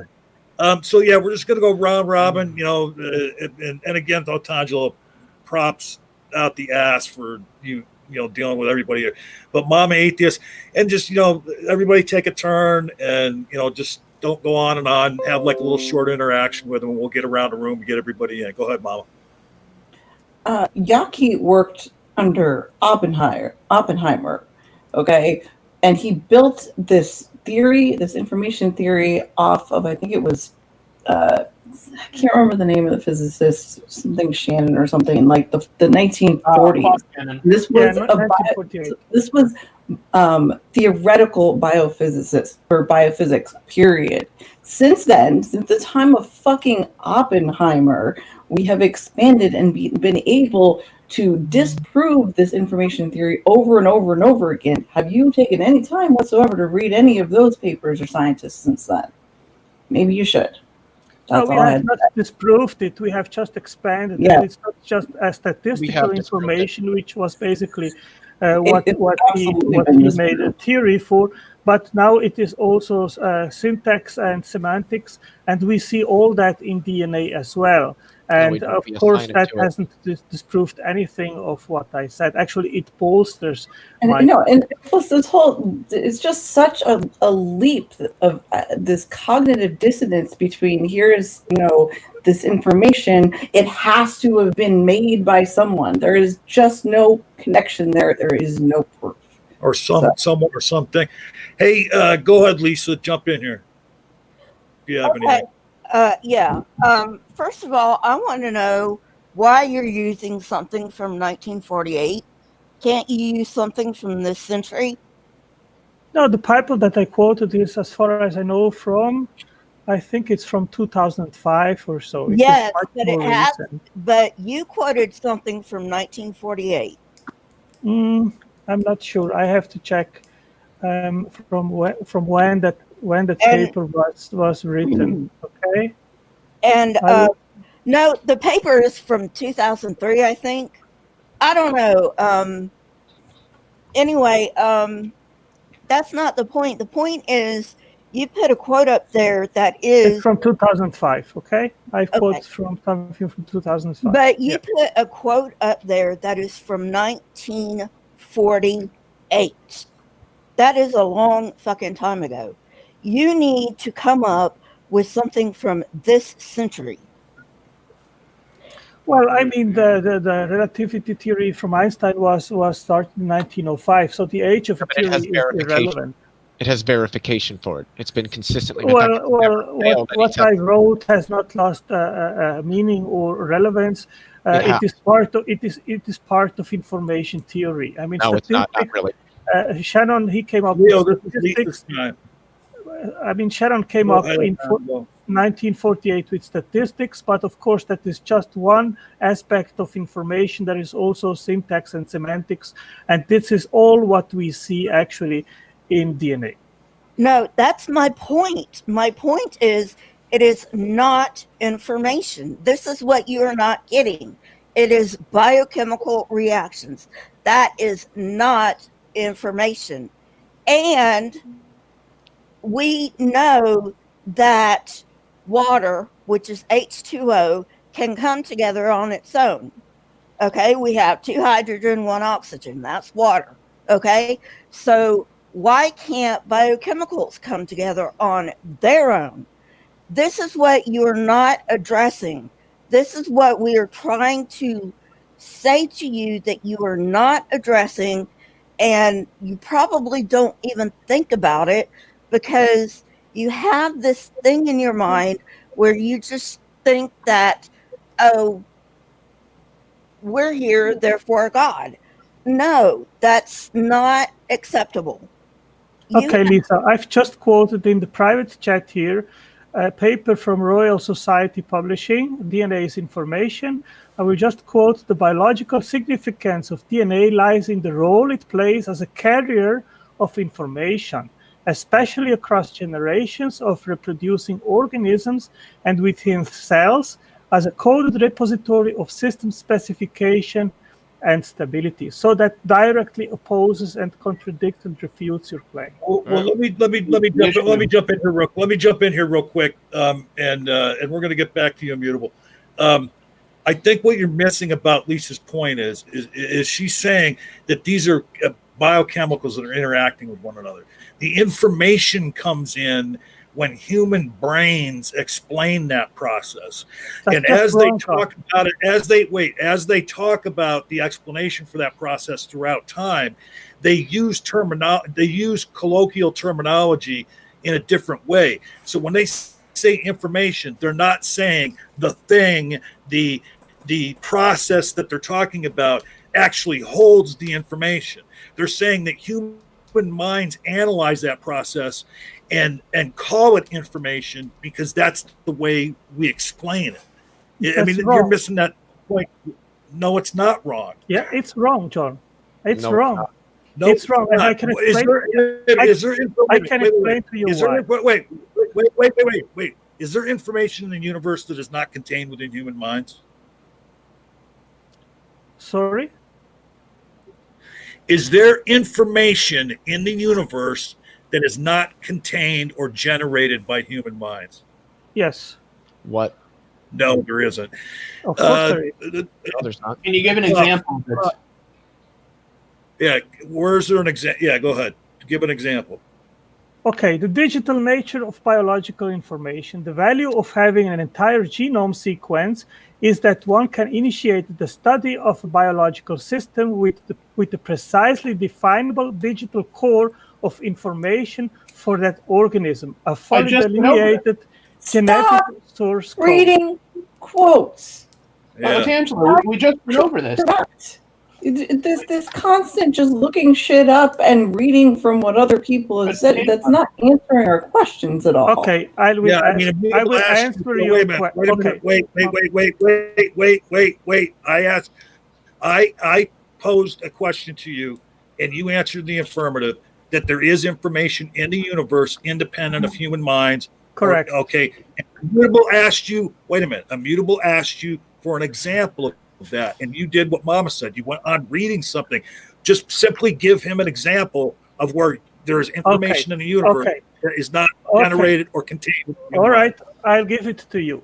The sequence of the nucleotides of the DNA string has to be specified, complex, and instructional in order to make the right sequence, to provide the information of the right sequence of amino acids, which then will form functional proteins.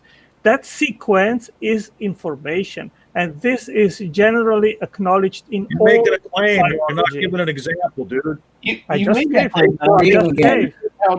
just reiterated the claim that DNA is information. I just explained why it is information. If you don't understand, I'm sorry. Then go study the science. The scientists don't agree with you, so don't tell us. We're not the ones that don't understand it, Angelo. We are trying to tell you. No, you don't understand it. The Right, sequence sure. of nucleotides is Right. specified. Right. That's the I've information. been to college and I don't understand the stuff, sir. Okay, So, Angelo, okay, you Lisa. Okay, Lisa. Immutable So has let a me ask you. bachelor's of so let science me- in biochemistry. He definitely knows more than you on this. I mean, Lisa, let me ask you, what is the function of DNA? to replicate itself. Duh. No, that's not Yes, the that is function of correct. DNA. That is the function of DNA. That is the function of DNA. No, it's not. Yes, it is. Function- What is it the then, function- Angelo? The function of. DNA. Can I answer? Yeah, you're going to be wrong, but go ahead. Of course, you need to replicate the DNA information in order to have daughter cells and to replicate life. Of course, that is required, but it is also necessary to provide the information to make proteins and to make messenger RNAs, which have also regulatory functions. So, if someone tells me that DNA has stores no information, then please go and make it 101 biology class, because this is very basic. Angelo, if this thing does contain information, right, as you're claiming it does, why is it that DNA itself actually plays no process in terms of the fidelity of a cell? That when we talk about things like such as translation in the ribosome, like you're so keen on talking about, that it's actually a precursor of DNA, which is called RNA, ribonucleic acid. Why is it RNA that actually serves that function instead of DNA? Because RNA is not a stable molecule, immutable, and you know this. DNA Right. is sufficiently stable, so it is a possible and able information carrier. RNA Right. is not, and it will disintegrate very soon. Right, except for your claim is that DNA is the information storing molecule. Correct, of course. When in fact, we very much live in an RNA-based world. DNA's function is to specify what RNAs need to be produced in order for the cell to carry out certain functions, such as the silencing of genes, such as the carrying out of translation and other transcriptional factors. So this idea of DNA being a dominant information molecule just doesn't seem to really work. Absolutely, that's the case. So if you have RNA, you have no life. Show me a life form which doesn't carry DNA. RNA-based viruses. They are not alive. I know quite a few biologists that would disagree with you on that. Viruses are not alive. What do you mean viruses? Viruses are not alive. Viruses, they require life in order to replicate. I know quite a few that would disagree with you, though, on that one. Well, whatever. that's still actually a little bit fuzzy. I can also provide you a lot of papers which disagree that viruses are alive. What, Hey, from like Puff, we haven't heard from you in a while. Do you have anything to add to this? Angelo, can I just ask you? Hold on, Lisa. I just asked if Puff, are you there? What's going on? Puff is puffing. All right. He said, okay, Lisa. But No, Leo I'm was trying here, to- but I was just gonna let Leo, them keep going back and forth. Okay. Leo and then Lisa. Go ahead, Leo. Well, I just wanted to provide a quick response from a paper published in Nature Journal, because Otangelo seems keen on trying to claim that information is physical when that's not the case. It's not from physical. It's not 2016. physical. It is physical. Can and you I'm just, about to can read you this. just give us a synopsis of it without reading it? Well, no, You I'm know not what I going to read the whole fucking paper. Why would I do that? Well, no, I'm not saying read. I'm saying, but you understand what's in there, don't you? So just Yeah, but I would rather read directly from the paper. It's not a large quote at all. It's all right. Go ahead. Yeah, Quote, go we ahead. stress here that our experiment does not question the so-called Landauer reset interpretation, where a net decrease of physical entropy requires a minimum energy expenditure. What we have here is a logically irreversible computation that is a generic process where a decrease in the amount of information between the output and the input is realized with an arbitrarily small energy dissipation. This shows that logical reversibility and physical reversibility have to be treated on independent bases. What they're saying is that if you do something to energy, or if you do something to information that requires energy, a non-physical thing doesn't require energy to move it. Information does. How is it not physical? Okay, Leo, when you see on a sand dune written, Leo... That's not an answer to my question. Anything that is not physical doesn't require energy to move it. Why does information require energy to move it? Leo, I would like not to be interrupted when I answer And actually answer the question. You're not answering me. You're asking me a question when I just asked you a question. You don't answer a question with a question. You answer the question. Things that are not physical do not require energy to move them. They're not physical. There isn't anything for the energy to act on. But information does. We have experimentally proven information requires an energy expenditure to create it, to destroy it, to move it, and to store it. Why? Okay, since you are shouting at me, Leo, I will shouting pass. at you. John, can you continue, Okay, please? so you can't answer my question. Thank you. Yeah, I can. No, I you can, can't. but you interrupt me. But you're not answering. Yeah, You are I mean, even if it's a wrong answer, let Well, it's not an Otangelo answer at all. Is the problem? It's not that it's Whatever, wrong. John, I can answer correctly, wrong, or whatever. But if I am answering, I would like not to be interrupted. And Leo has, unfortunately, that kind of behavior all the time, and it's Yeah, difficult. because you don't ever answer questions. You dodge them. Well, It is go ahead, difficult. Otangelo. You got 60 seconds. Okay. If you see on a sand dune written, Leo loves Sandy, and you have the same information written on a piece of paper, you have the same information. So the medium upon which the information is carried upon is completely irrelevant. The information is still there. That's why information is not physical. It is non-physical. That's why we have the distinction of software and hardware. Software, hardware is just the medium upon which the information is stored.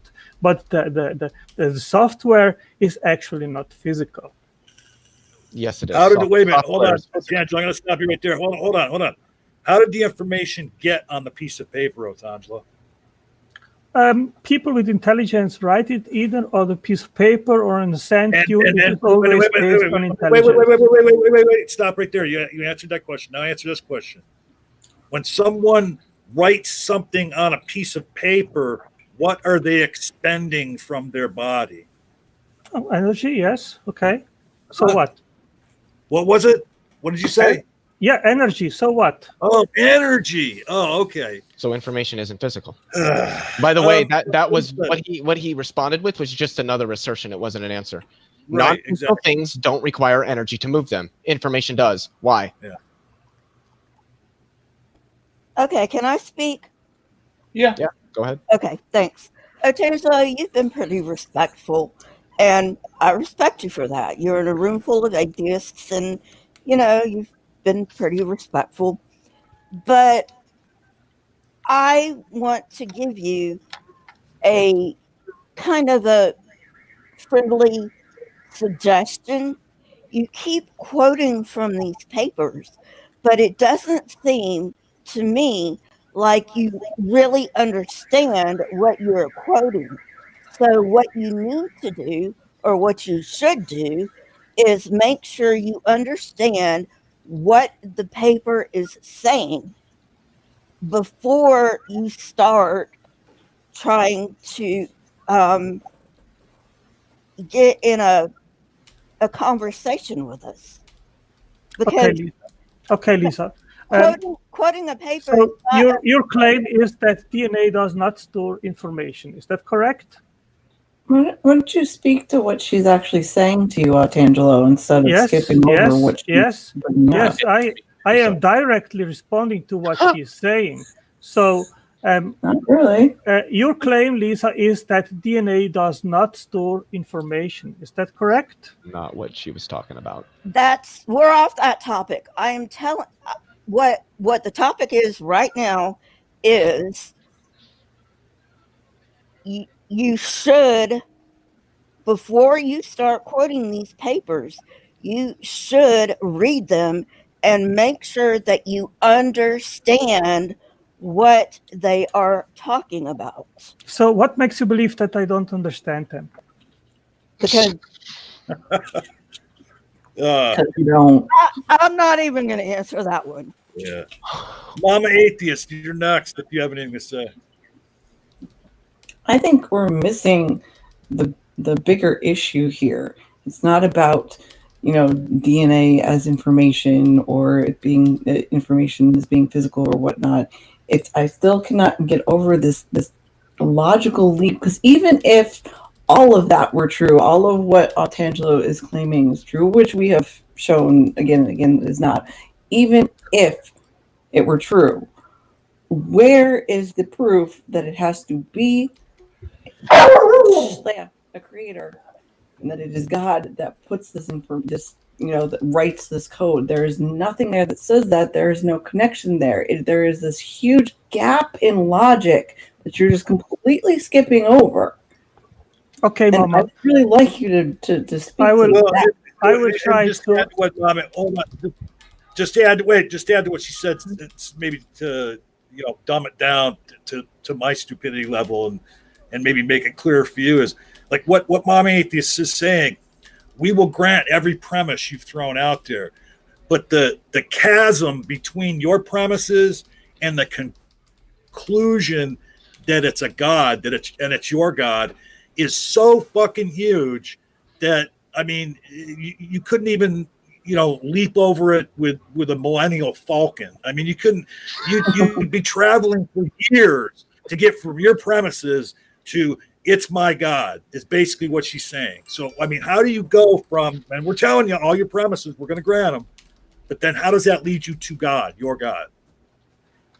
It doesn't lead specifically to my God. Now, I would like to make you an analogy here, Mama. When you see in a cloud a written sentence, Jesus loves you. Jesus. And you have two explanations. One is that an airplane is writing that to that message in the clouds, and the other is that just wind and normal natural mechanisms wrote that message in the clouds. What would be your evident and immediate conclusion? That an airplane wrote that sentence, or that it was produced by a natural phenomenon?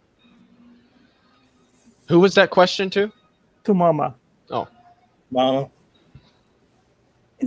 It's not just an A or B question either. I mean, there's a million reasons why something like that your brain could imagine something like that. Seeing it in the clouds is the same idea as like how we see faces and everything.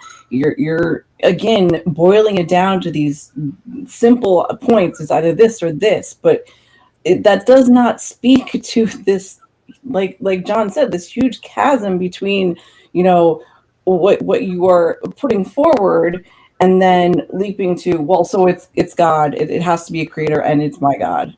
I am trying to bring it down in a simple language which you can understand. So you have basically two possible.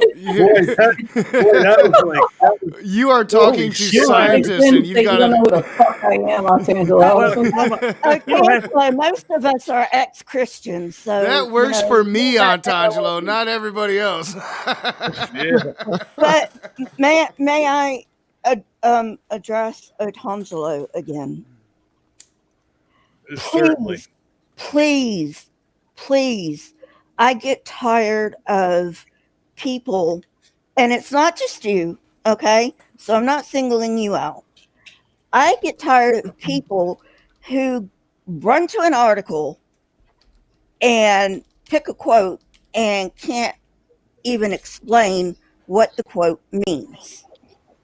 And you know what that's called, Lisa? You know what that's called when people do that? What? It's called standing for truthing. And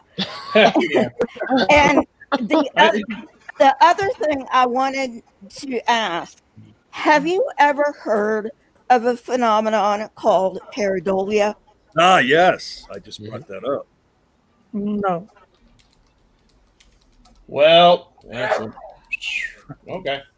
Okay, pareidolia is a whole nother subject that I can't get into tonight because it would take Isn't like it just an where hour. humans like identify patterns and like when we think we see faces in the moon and stuff, Yeah. like, we see dogs in the cloud. Oh, okay. But I did want to answer Otangelo's question, if I may, about Jesus loves you. Of course, we know a human did that, but it's not because a human is intelligent. It's because it's written in English, obviously, and we know that English is a language invented by humans. It's something that I mean it's just like when William Lane Craig says, "Well, if you were walking in the forest and you saw, a cell phone laying on the ground, you wouldn't assume that it formed naturally." Well, no shit. There's a precedent there for humans making cell phones. So again, that goes back to a precedent. We have a precedent for humans doing things. We also have a precedent for humans being the only intelligence we know that can do things that intelligences can do. We don't have a precedent. We don't have a precedent for gods doing anything, let alone them even existing. Yep. Well, And so you have a precedent.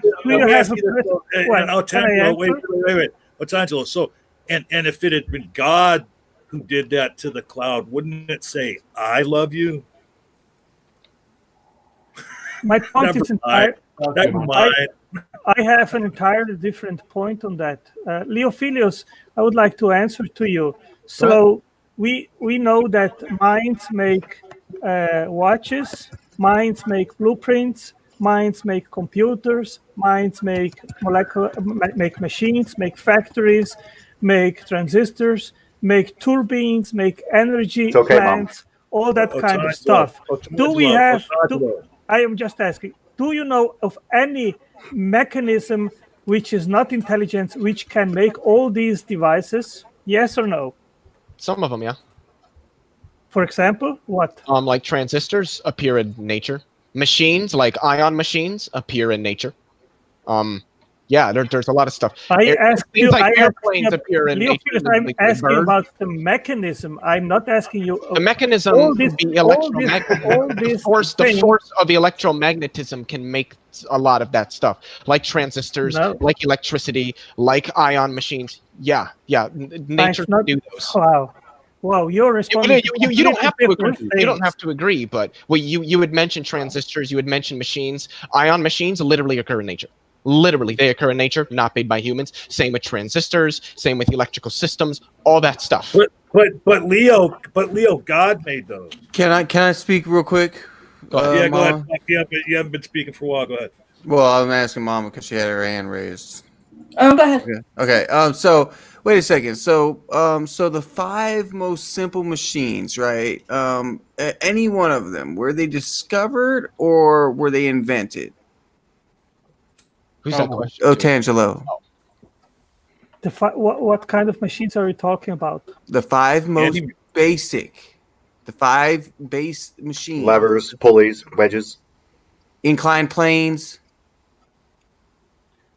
Well, there are many machines, molecular machines, for example, in nature, and there are simple and complex machines. So I don't know. No. I'm saying no. Were they invented or were they discovered? Machines are usually invented. No. Were these 5 were the 5 basic, the most simple 5 machines, were they invented or were they discovered? Well, if they are in nature, then they were discovered. Okay. So being that every machine that has ever been constructed, whether it's in nature or something that you quote unquote say that humans created or designed, they all are just a massive combination of those 5 basic machines. So there's no creation. It's just a collaboration and it's just a conglomeration of these tools, right? And we know from human history that we've just thrown these at the design board and see what happens, right? And most of the time, the stuff that we find to be useful was accidentally discovered as a smorgasbord of these things put together. Very much true. Well, you cannot the microwave, one of the number one staples of human life right now, right? Especially American life. The microwave was an accidental discovery when they were trying to develop a better form of radar. It just so happened to accidentally melt a Hershey's bar that was in an officer's pocket when he came through to see their progress. And he was like, how did this happen? Let's figure this out real quick. What's going on? Can I add on to that really quick, Puff? Go ahead. And Puff. And then well, hold on. No, sorry. I apologize. But hey, and then did another dude walk in a room and his peanut butter got melted and they fell together? And is that well, actually, first guy walked out of the room. He set his candy bar down. The other guy walked in and set his peanut butter sandwich on it. Some drizzled on there and it solidified. He folded it over like a taco. We had the first peanut butter cup. Go ahead. Hey, and real quick, so Mama's had her hand up. We're going to go to Mama, but first I want to welcome Jay and Free Spirit who just joined the room. Have you guys been listening the whole time we've been doing this? I think Jay just got here. No, I haven't been listening the entire time. Can I add on to what Puff said really quick? But I've been listening to most of this. Let's let Mama go because she's been waiting. Okay. And we'll go to you right after that, Leo. Just oysters. What do you know about oysters? Are they intelligent life forms? Tangelo? I'm sorry, I didn't understand your question.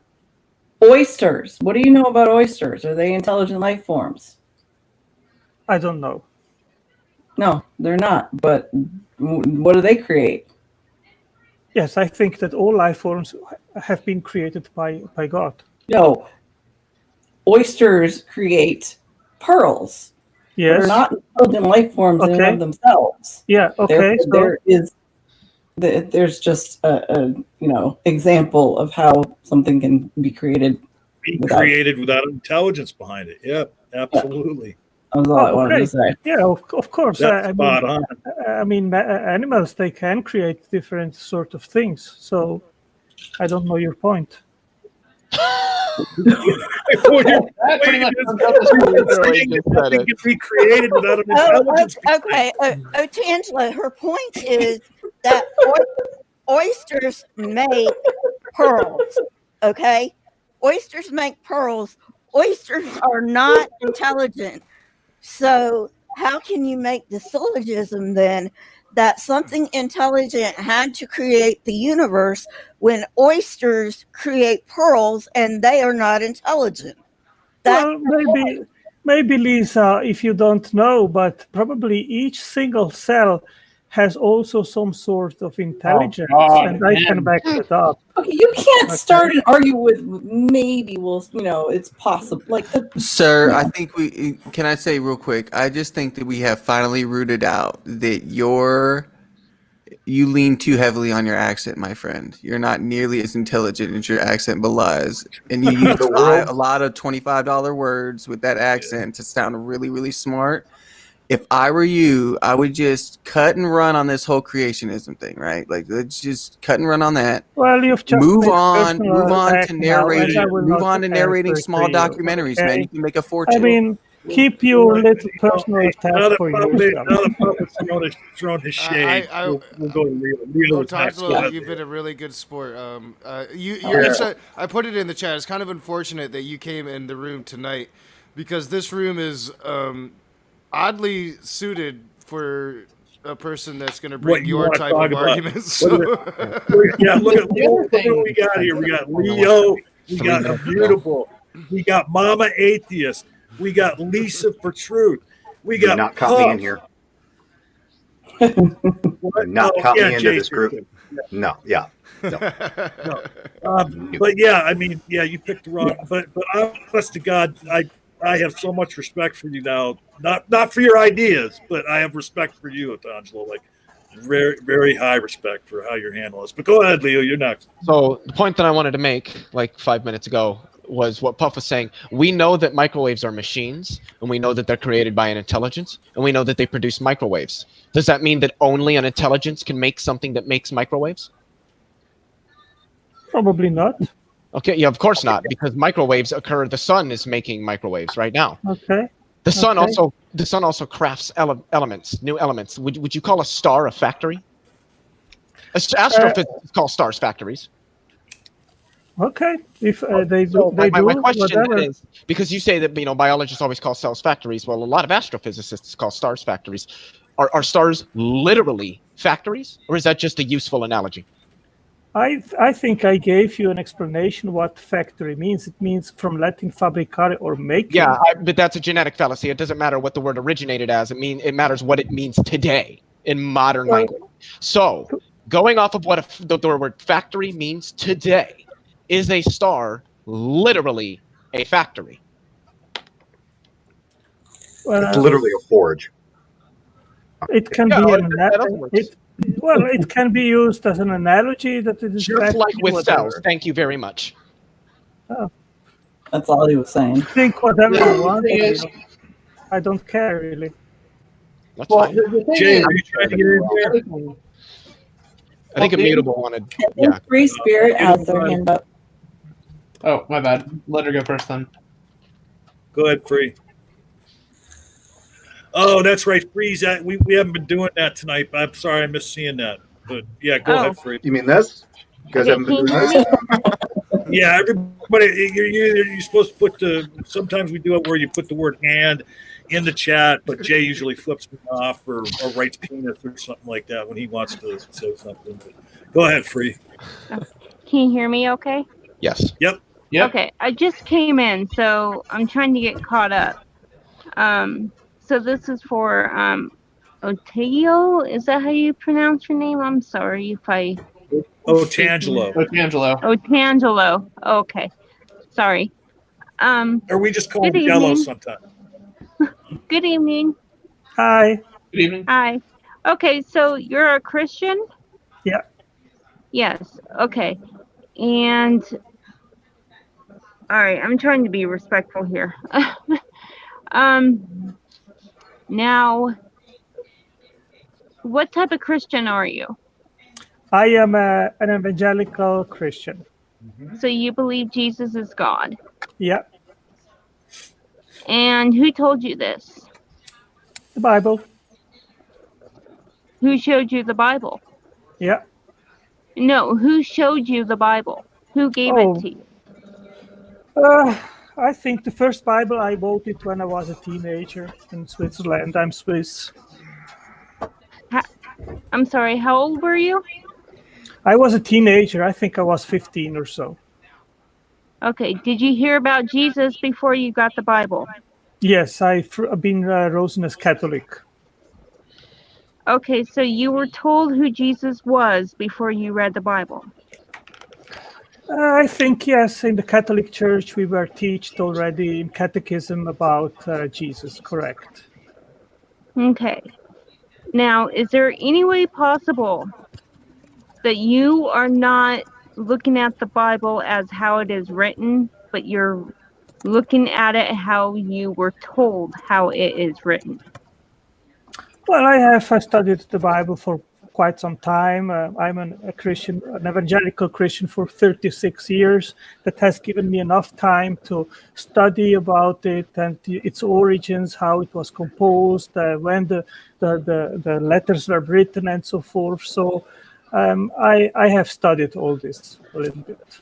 Oh, okay, but you knew about Jesus before studying about it. Is there any way possibly that the influence that you were taught is making you see what you think should be there? Well, I think we are all influenced by our culture, by our surroundings, by through education, all this kind of stuff. So, of course, all that influences us. Okay, so is there a chance that you could be wrong because Yes. you were influenced?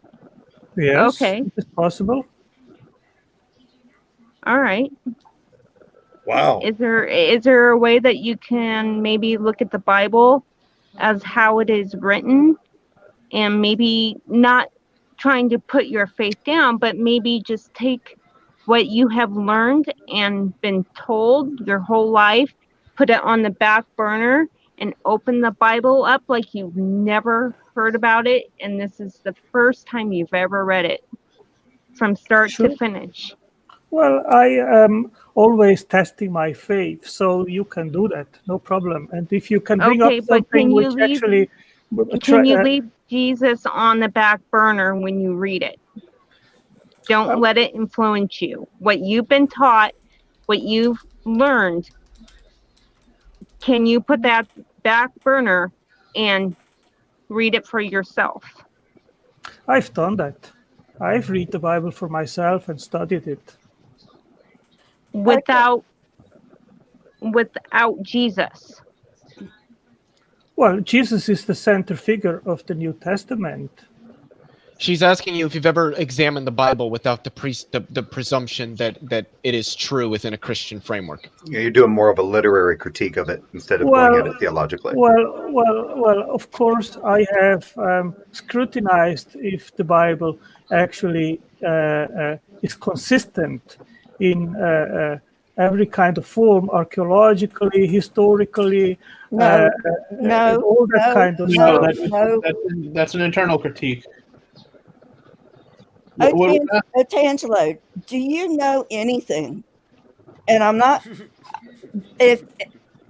trying to put you down, okay? I'm just asking. Okay. Do you know anything about ancient Canaanite, Jewish, and Roman cultures? Do you know anything about that? Yeah, I've read a little bit about that. I don't mean read a little bit. I mean, do you know? Because what the Old Testament says and what the New Testament says isn't exactly what the words on the page are saying. Culture is very, very important. And if you want to understand anything, you need to understand the culture in which it was written. Okay. So you need to find out what was this ancient culture in which these things were written, and only then can you go forward and say, okay, so now I understand the culture. So what is the Bible really saying? Okay, so upon to your hold on, but real quick before we get too far past that, I need to ask you about something you said a few minutes ago before Lisa jumped in. You were saying that you have read the Bible, and you used the word that you have scrutinized the Bible to see if it was consistent. And so what? Just that real short answer. What did you find through that scrutiny? Did you find the Bible to be consistent? I think there are open questions, but you have to wait what is positive, what is not explained, and then see what the tendency is. So I do not. No, I'm not asking about what. No, I'm not asking about what's explained or what's not explained. I'm asking, did you find any inconsistencies in the Bible? Inconsistencies in what form? What do you mean? Well, I mean, like, did you find anywhere in the Bible where one part of the Bible contradicted another part, or where the Bible made a prediction of something that never came to pass, or did you find anything inconsistent in the Bible? Or well, there are many. Well, the New Testaments, they are not like the four Gospels. There are many inconsistencies there because they are eyewitness reports, and of course, someone has seen something and then he didn't exactly report in the same. Wait, guys, wait. Let him finish his answer. Go ahead, Otangelo. So, of course, you will see inconsistencies or discrepancies in the New Testament, which are explained by the fact that they are eyewitness reports, and they have been written probably 10 or 20 years after the events happened. So of course there are inconsistencies or discrepancies or contradictions. I understand what you're saying, but here, let me ask you this question now: Is the Bible the revelatory word of God? I believe so. Yes. And well, okay, how do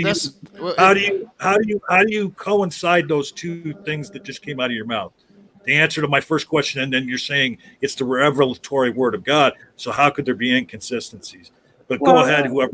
Somebody else was trying to get in there. Well, I don't even think that's really consistent with what Christians maintain. Because, I mean, yeah, they talk about the eyewitness testimony or whatever. But that was Paul's homeboy. I think it was Luke. I can't remember the guy's name. Help me out here. But he's the one that supposedly went around and talked to these eyewitnesses, wrote his gospel, and then wrote Acts.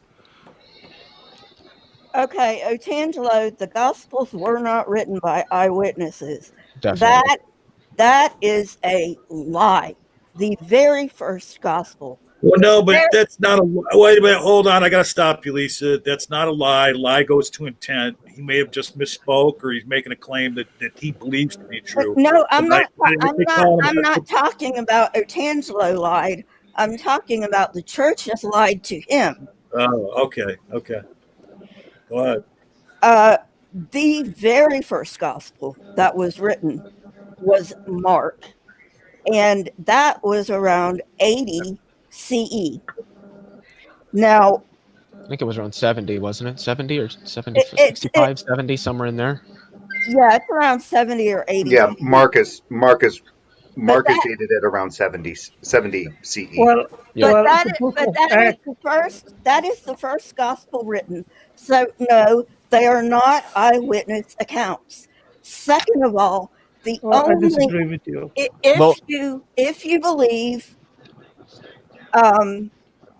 in Jesus, which you do, Paul was his contemporary, and Paul never met Jesus. So, and Paul doesn't say anything about these miracles, probably because he never met Jesus in your worldview, okay? But I'm trying to tell you the Gospels were not written by eyewitnesses. That is a lie that has been perpetrated for 2,000 years. Yeah, the 500 eyewitnesses just told you. Hey, now Jay's had his hand up and he hasn't really said much tonight, so go ahead, Jay. Yeah, I get what Lisa's talking about, but I wouldn't necessarily go to the eyewitness accounts, because some of them could have been eyewitnesses. The real trick is that they weren't contemporaneous accounts. They were not accounts being made at the time. So it's possible that some of the disciples or apostles wrote about Jesus' ministry years later, obviously, because you got John. I think John is the one that's dated the earliest, or not the earliest, but the latest at like around 90 or 95 CE. But Jesus died somewhere around like 30 or 33 CE. So these weren't contemporaneous. This was after the fact. So the Christian religion was basically relying on oral tradition at that time. They didn't have anything substantiated. And it wasn't until years later that they started writing these Gospels. And then it was years even after that before those even became canonized. So the funny thing is that none of the. Hold on. Literally just a statement. Just Hold on, 3 seconds. Hold on, Leo. Hold on, Leo. What you guys keep saying? CE. What? Common era. Yeah, AD. 70 AD. 70 AD. Okay, another way of saying AD. Yeah. All right. So you got so 70. You've got BCE and CE. But it's basically like saying BCE and AD. We got 12 minutes left, and so we're going to start wrapping it up. We're going to let everybody have their last word. And since Leo was trying to jump in, I'm going to let him go first to give his last word. All I wanted to say was just the 2 seconds to state that nowhere in the New Testament, in any of the, the Gospels, do they say that they're an eyewitness account. None of them say that they're an eyewitness. Do you have any other final words besides that? No. Well, the Apostle John certainly was an apostle, and he wrote the 4th Gospel, so he was an eyewitness, of course. We don't know that. Who'd we lose there? Somebody else just left. Yeah, I mean, you don't want to. That was Free Spirit. She had to leave. She said so in the live chat. You don't want to. You don't want to show your channel or anything, Leo. No, I'm sure everybody here already knows my channel and may potentially be subscribed. If not, you should be. And either tomorrow or Saturday, I'm going to be doing a live stream, my first live stream, responding to Dr. Jason Lyle, the PhD astrophysicist that asks the question. And I'm only saying this for Mama Atheist because she's going to fucking laugh her ass off. He asked the question, why aren't there spectral lines in the CMB? What? He literally asked that question. He was on Standing for Truth channel pushing his anisotropic synchrony convention, and you know how it proves that you know the universe could be 6,000 years old. It was just, and I'm gonna do it like, because some of the shit that he said. Well, he also said, well, the cosmic microwave background, it could be nearby. We don't know, and I was just like, oh my god. You not know what the word background is, dude? Text me tomorrow. Remind me when you're doing that, okay? I chose the right avatar tonight because, you know, these scientists here, they're like telling jokes back and forth. I don't even get, they're laughing. I don't get it. Like, all right, and we're gonna go around the room, give everybody the last word. Please take the time to show anything you got to show. And Mama Atheist. Amanda. Don't fall into cognitive dissonance and think critically. This weekend we have Aaron Lewis and I are starting a book club. We're doing with a few other people. Aaron Lewis used to be the Brazen Atheist. She's an author, ex-stripper. And we're doing Fear and Loathing in Las Vegas on Sunday at 6:30 Eastern on my channel. Oh, I love Aaron. She's awesome. She's almost as awesome as you are, Mama. And Jay Pasick, what are your final words? No, I don't really have any final words. People know who I am for the most part, so I came in here just to give moral support for Antangelo so he didn't get beat on too hard. that was nice of you. Thanks, friend. What's up with you, Puff? Nothing much. Just, I guess, you know, we gotta try to talk to our friends and try to talk to other people, just random people, right? Like, about like progressive politics, but like just sneak it in one little subject at a time, right? So like we gotta kind of try to push this because, you know, it's not like we're gonna get some kind of grand revolution. It's not gonna happen. We have to normalize these ideas to actually sell them in America. Things like, you know, universal health care, you know, worker cooperatives, democratizing the workplace. Not only the means of production, but also distribution and things like that, right? And we have to. I mean, because right, like we kind of like have to reframe stuff too. So like worker cooperatives and democratizing the workplace, we need to reframe that as it's time for the worker to own the product of their labor instead of going there, making just enough to survive and then leaving the product of their labor at the place of their business where the owner or the person in charge is a dictator at that workplace. We have to change Marxist that. Freak. Yes. How dare you? You know, look, here's the thing. I've said this for years, okay, and I've talked to different business people, and they always look at me like I'm a fucking idiot. When I say to them, look, okay, you start the business, you capitalize it, you did this, you did that, okay, but you know what your employees are? They're your fucking business partners. And I always get this look like, oh, you don't know what you're talking about. But that's I totally agree with everything Puff said, because if business owners say, well, I did it. Okay, but you're not doing it by yourself. Okay, you're making the fruit of a lot of people's labor. And of course, maybe you came up with the concept. Maybe you started it. Maybe you're the one that capitalized to begin with. But when you have a business and you need dozens of employees, hundreds of employees, they're your business partners. You only make money if they do their job. So yeah, 100%. I agree with what. And also, if every employee has a vote, right, as to what what is done with the product of their labor as a group, people aren't gonna stay in organizations that they don't agree with the group, because they're going to constantly get voted against, and they're going to move on to a different organization or a different, they're going to try to start their own worker cooperative to do things their own way. So competition will still exist.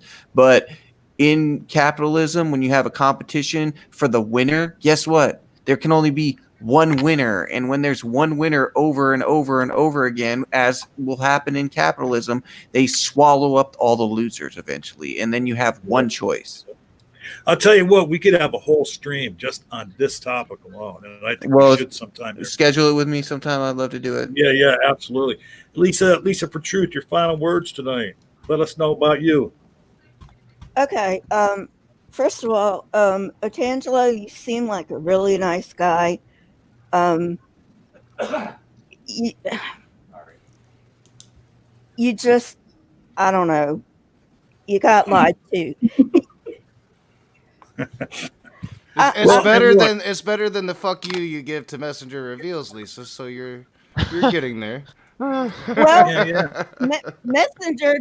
Messenger deserves the fucking Otangelo doesn't, because to me he doesn't seem like a nice guy. He's just been lied to his entire life. But I would also encourage you, Otangelo, like I said before, try to understand these articles and not just pick out quotes from them. And the last thing, I got to show my channel, Lisa for Truth.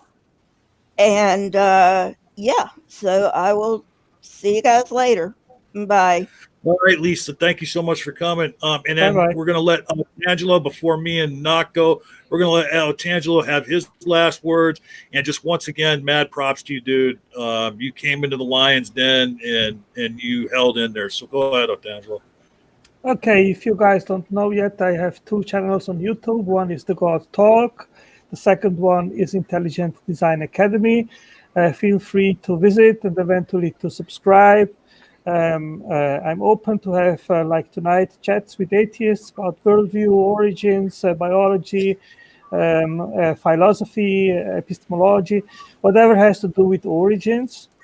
And I think that's it. Thanks again to have me at your channel, The Rage, and hope that we can keep having debates and discussions. Well, yeah, and I mad respect, Otangelo, for coming into the Lion's Den. You took the punches on the face. Randolph Richardson is in the side chat, and he said a lot of people has approached him with interest about a debate with you in particular. If you'd be interested in that, let me know, and I'll try to work it out to where you and Randolph could have a debate on whatever topic you would agree upon. Sure, you have my email address, and you guys can just contact me and set it up. Yeah, I have your email address. I will put it again here, so you can put it even in the chat. Yeah, I have it somewhere, I know, but I'll take it again. Yeah. I want to give my final words now. Oh yeah, go ahead, John. Sorry, I just wanted to get that in before I forgot it. Yeah, and I definitely want to see that Randolph and Otangelo. Maybe we could have it on this channel. Yeah, I want to start doing debates here, so yeah, definitely. Yeah. So, but all I want to say is, Monday, and I believe she is an ex-Muslim. Matter of fact, I'm almost positive we're going to have Farah on 1 o'clock Monday, Eastern time Monday. Also, me and Faye on Saturday, I'll be recording an interview with Sassy Heathen, and that will air a week from Monday. I think you're talking to somebody else tomorrow night too, aren't you, Knock? Yeah, tomorrow night's conversation should actually be a lot better, but I'll do that when I do my closing. So yeah, and then Saturday we're doing something else that Knock conceived of. I'll let him tell you about that. I didn't. Maybe it was Brainbug's idea, but go ahead, John. Oh, it was Brainbug's idea. Okay, yeah. Awesome. And maybe there might be some coming up, maybe next month that somebody in this room I got to talk to about it. So and they knew who they are. But that's it for me. All right. That was opaque. As I blow out my weed smoke. This has been an interesting evening. We ended our Thanksgiving Day special with me screaming at Christians. Literally, like losing my voice screaming at Christians. Who was that? Philip? Joel and Praise and Gavin. Mainly Gavin for putting me You met backstage. Joel, the wannabe Yeah. scientist who doesn't fucking know anything. Yeah, that was a travesty. A travesty of racism against Native Americans and justifying Hitler as a atheist and not a Christian. Yay, good times. Fuck! He wrote about being a creationist in Mein Kampf. That's the dumbest thing I've ever heard. I know it was not fun. I still have more to show of that, but then like Philip was really interesting. Interesting in like the worst way possible because it made no sense. Absolutely made no sense. This has been fun. Like Otangelo, you've been a great sport. Tomorrow night I should actually have a more pleasant conversation. I think he's a Jehovah's Witness, but I'm not sure. But he's very chill and calm, and I think he probably smokes more weed than I do. I'm not going to put that on him. Is that possible? His name's Elijah, I believe. I met him in Praise's stream, and he usually if I tell a Christian that I meet in one of these rooms, like come and talk to me, they're like, hey, ain't no way that's gonna happen. This guy actually reached out to me, so we'll be talking tomorrow, and he seems really chill. I think I'm gonna get along with him, and we'll be able to. I'll be able to actually try to figure out what makes him tick as a Christian, as opposed to trying to figure out what the fuck do you mean by any of this shit, as I had to do tonight. But as John mentioned, today's Thursday. That's tomorrow. Saturday, Brainbug had this really good idea. It's time to really put Smokey Saint in the past. I've still got edited videos. I think Smokey Saint is a better person for edited videos. I think it's really time to put him kind of in the past. So Brainbug's like, have a funeral. So I'm going to invite some people. John's going to do a roast. If you want to come on, if you want to roast, if you want to give a eulogy to Smokey Saint Saturday night, then we're going to be doing that. I'm going to build the show for it tomorrow. It's going to be big fun. So you should invite Otangelo to that because I'm sure he's got a few Otangelo, if you would like to come on and say some words in the memory of Icky Taint, please do. That'll be tomorrow or Saturday night at 9. I think we're going to start at 9. And then Sunday, we just confirmed here, me and Otangelo is going to have round 2. So. Oh, that's right. You did that. Yeah. So, and you know what? And when I do my roast, I'm going to try and do it. I'm gonna wear the suit coat and the tie. I'm gonna try and be Rodney Dangerfield. I don't get no respect. At all. Yeah, we always have a long wrap up, Jay. Yeah, you're gonna have a long wrap up when you have 10 people, and I have more shit going on this week than I've had in a long time. But with all that being said, it is time to wrap it up. So, thank you guys for coming into the after party, for being here, for providing argumentation with Otangelo, to where I didn't just have to keep saying I wasn't there, I don't know, over and over and over again. So thank you, and you guys be the conversation.